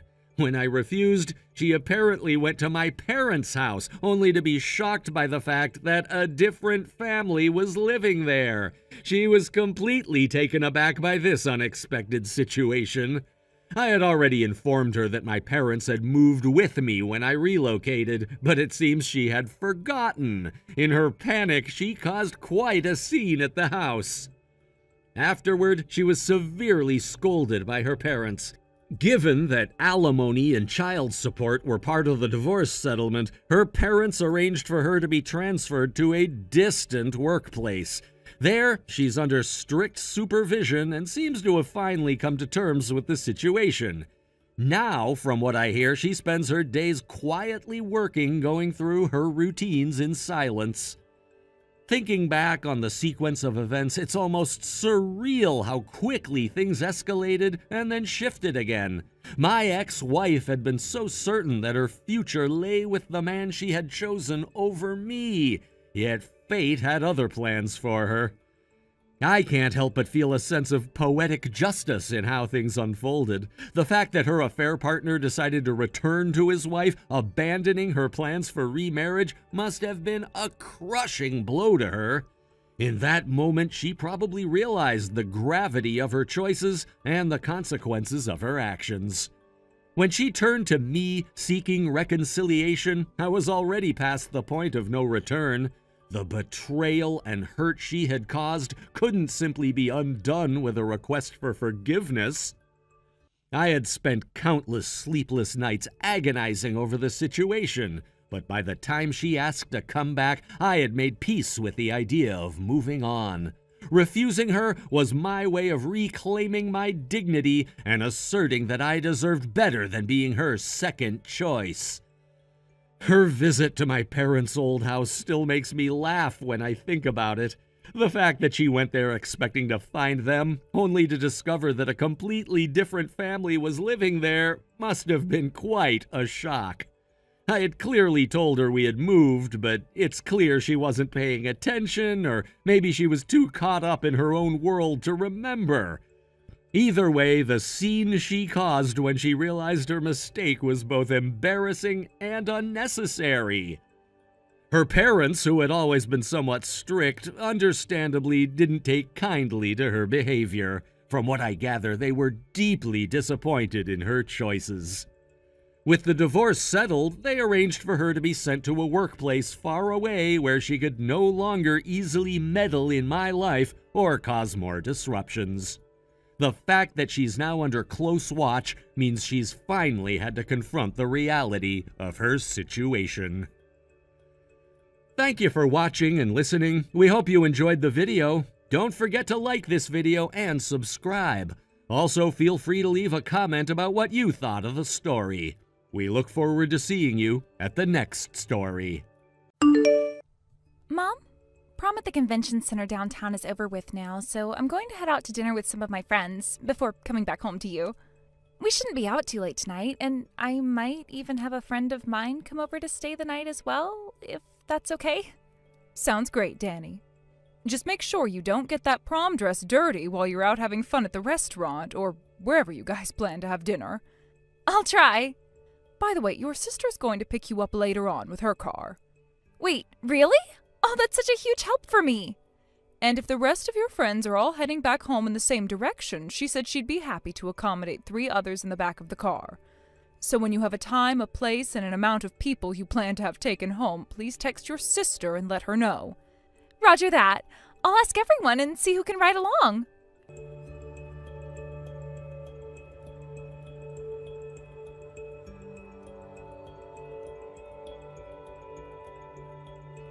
Betsy, what the hell do you think you're doing? Marv? Oh, it's been a long time since I last spoke to you through text. Isn't something like this a bit difficult for you? Or have you finally come around to getting used to texting people? This has nothing to do with me and my texting abilities. I'm here to yell at you about how you went and stole my dress. What? I never stole any of your dresses, though. And to start you off with a little bit of important information regarding us, I haven't been out to your place in the past 5 years. I remember you told me to stay away from your house the last time I'd been there, all because my daughter never ended up going to a private high school like your son's daughter has. And you told me that was a crime in your family. And sure, I've passed through town close by to your place before, but not once have I stopped to even say hi to any of you guys there. So then you're saying you broke in and stole the dress? That means you must have made your own key for this house, so I'm asking that you hand that over to me now. Either that or I'll go ahead and change the locks to this house myself and have you pay for the fees. I have neither broken into your house or used a spare key that I'd made to get into there. Well, for the time being, I just want my dress back. And of course, I want you to have it cleaned before handing it back to me. You want your dress cleaned? If you hand that dress back over to me in the sorry state that you've most definitely left it in, then I'm going to make you pay me double for having stolen it from me.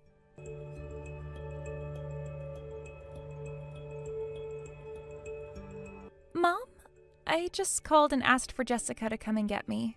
Danny, why do you seem so gloomy right now? And why are you already asking to be brought home when it's only been around an hour since you told me you'd be going out to dinner with your friends? As we were walking down the street to head to the restaurant, we passed by Grandma's house. You know, Dad's mom's house. And as we were passing by it, I had red wine splashed all over the dress. What?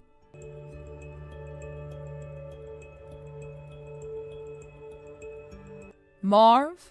I just got a couple of text messages from Danny a few seconds ago, and I'm starting to believe that what she said to me has to do with this dress of yours, which you believe I broke into your house and stole from you. Does that mean you're the one that went out and threw red wine all over her prom dress as she was walking by? That was me. As I had gone out to grab the wine I had ordered, which just arrived and would be given to Jasmine for her prom party, I saw your daughter out there wearing my dress as she walked by. No matter how one looked at it, it was very clear that you went and stole my dress from me so that she could have a dress to wear on the day of her prom. I told you already I did not steal that dress. If it were family that had done this to me, I could find a way to forgive them, but it was a stranger who stole my dress from my house. A stranger? I told you that you're no longer allowed anywhere near this house, this family, which makes you a stranger to my family.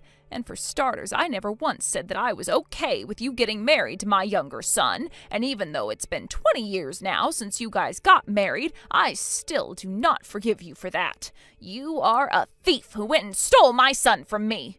And I just saw as your daughter of all creatures was out wearing the dress that you stole from me. I suppose thieves have to learn from somewhere, right? And that means she'll make for a good thief herself now.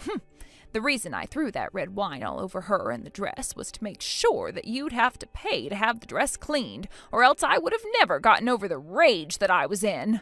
Getting rid of all those stains from that pearl white dress is going to cost you a lot of money, especially when those stains were made with red wine of all things. I'm not sure the dress will even be salvaged after that.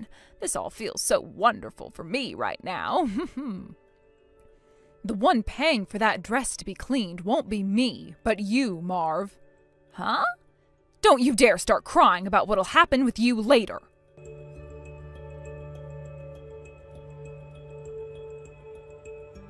Danny, this is about your prom dress from a few weeks ago.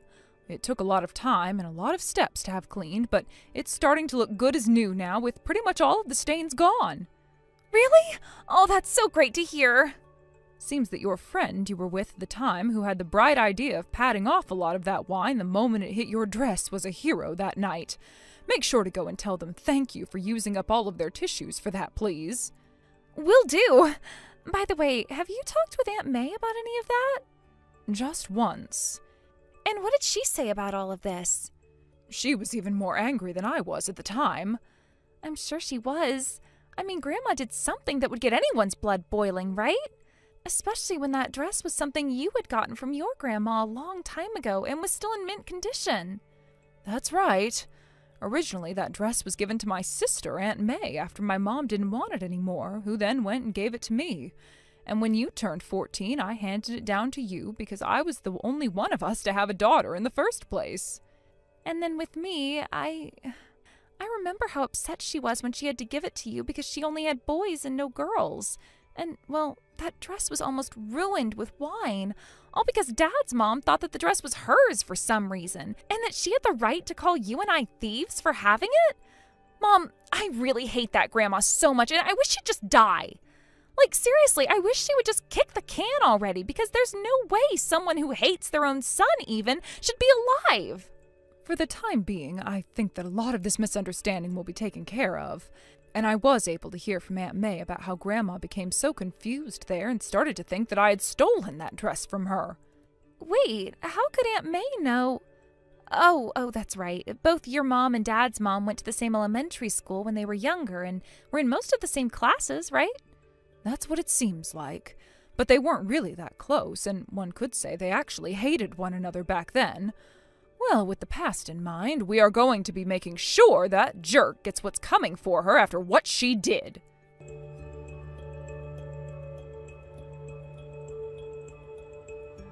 Listen here, Betsy.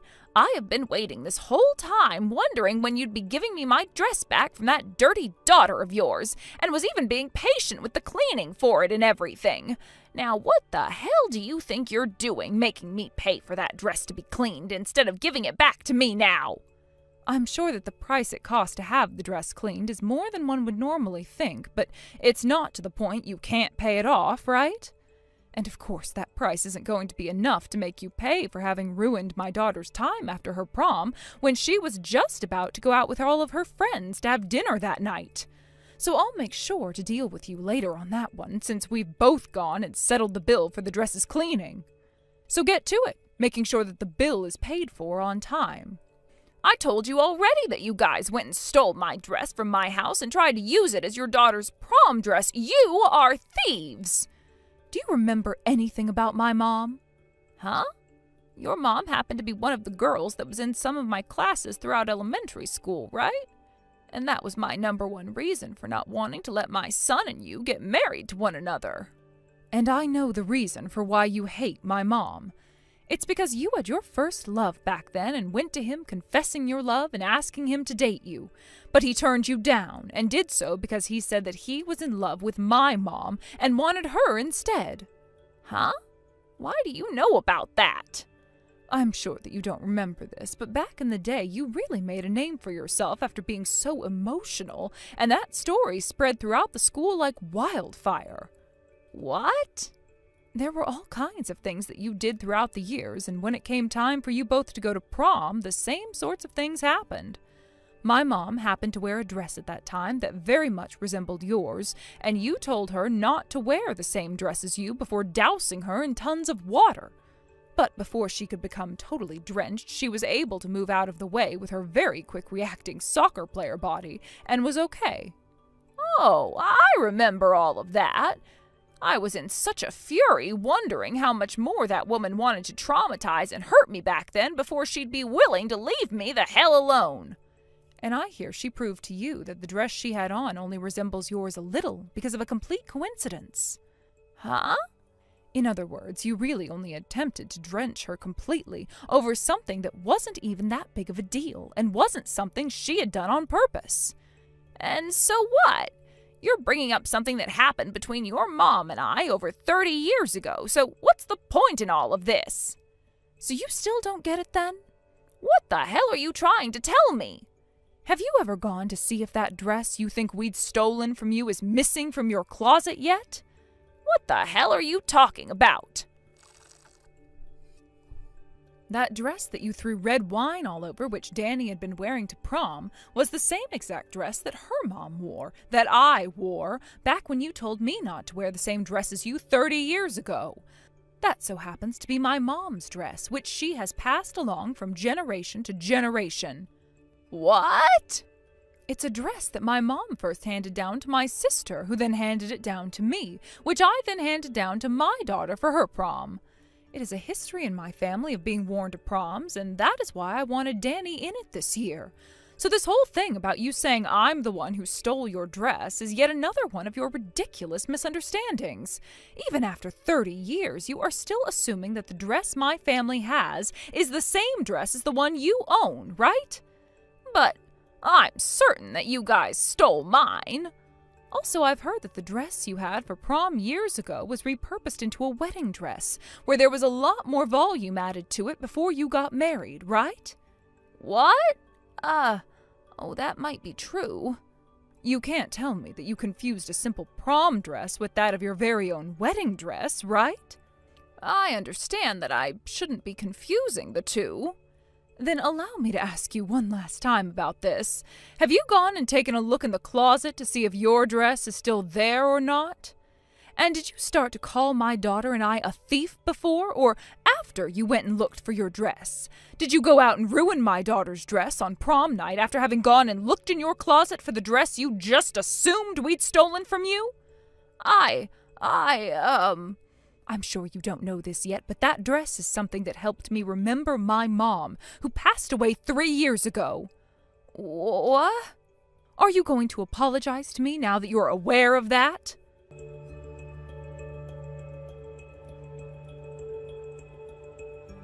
Betsy, where the hell have you all gone off to? I had to go over to your neighbor's place after ringing your doorbell over and over and over again, waiting for you to come out. And when I asked them what happened to all of you, they told me you all moved out of the house a few days ago. I never heard a thing about that. I know, because we all moved away without ever telling you about it. Huh? Why would you do something like that to me? We learned that the whole situation with that dress was because of a misunderstanding, right? And I paid you for the amount you were asking, so why? Because we didn't want to have to deal with you coming after us once you'd paid me. Coming after you guys? You were told by your husband that he would be divorcing you now, and by your older son that he and his family would all be moving away from you now, right? Your husband came to us a few weeks ago, stating that there was a very high chance that you'd come out to find us at our house, and that it was best we left before anything like that happened. Then, where am I supposed to go now?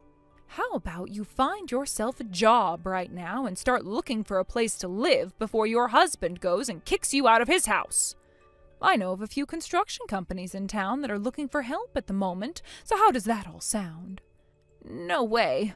I'm at that age now where it's way too difficult for me to do any sort of physical labor, especially something like construction work. Why would I ever want to go to some company where I'd have to be used to do physical labor like that? That isn't fair.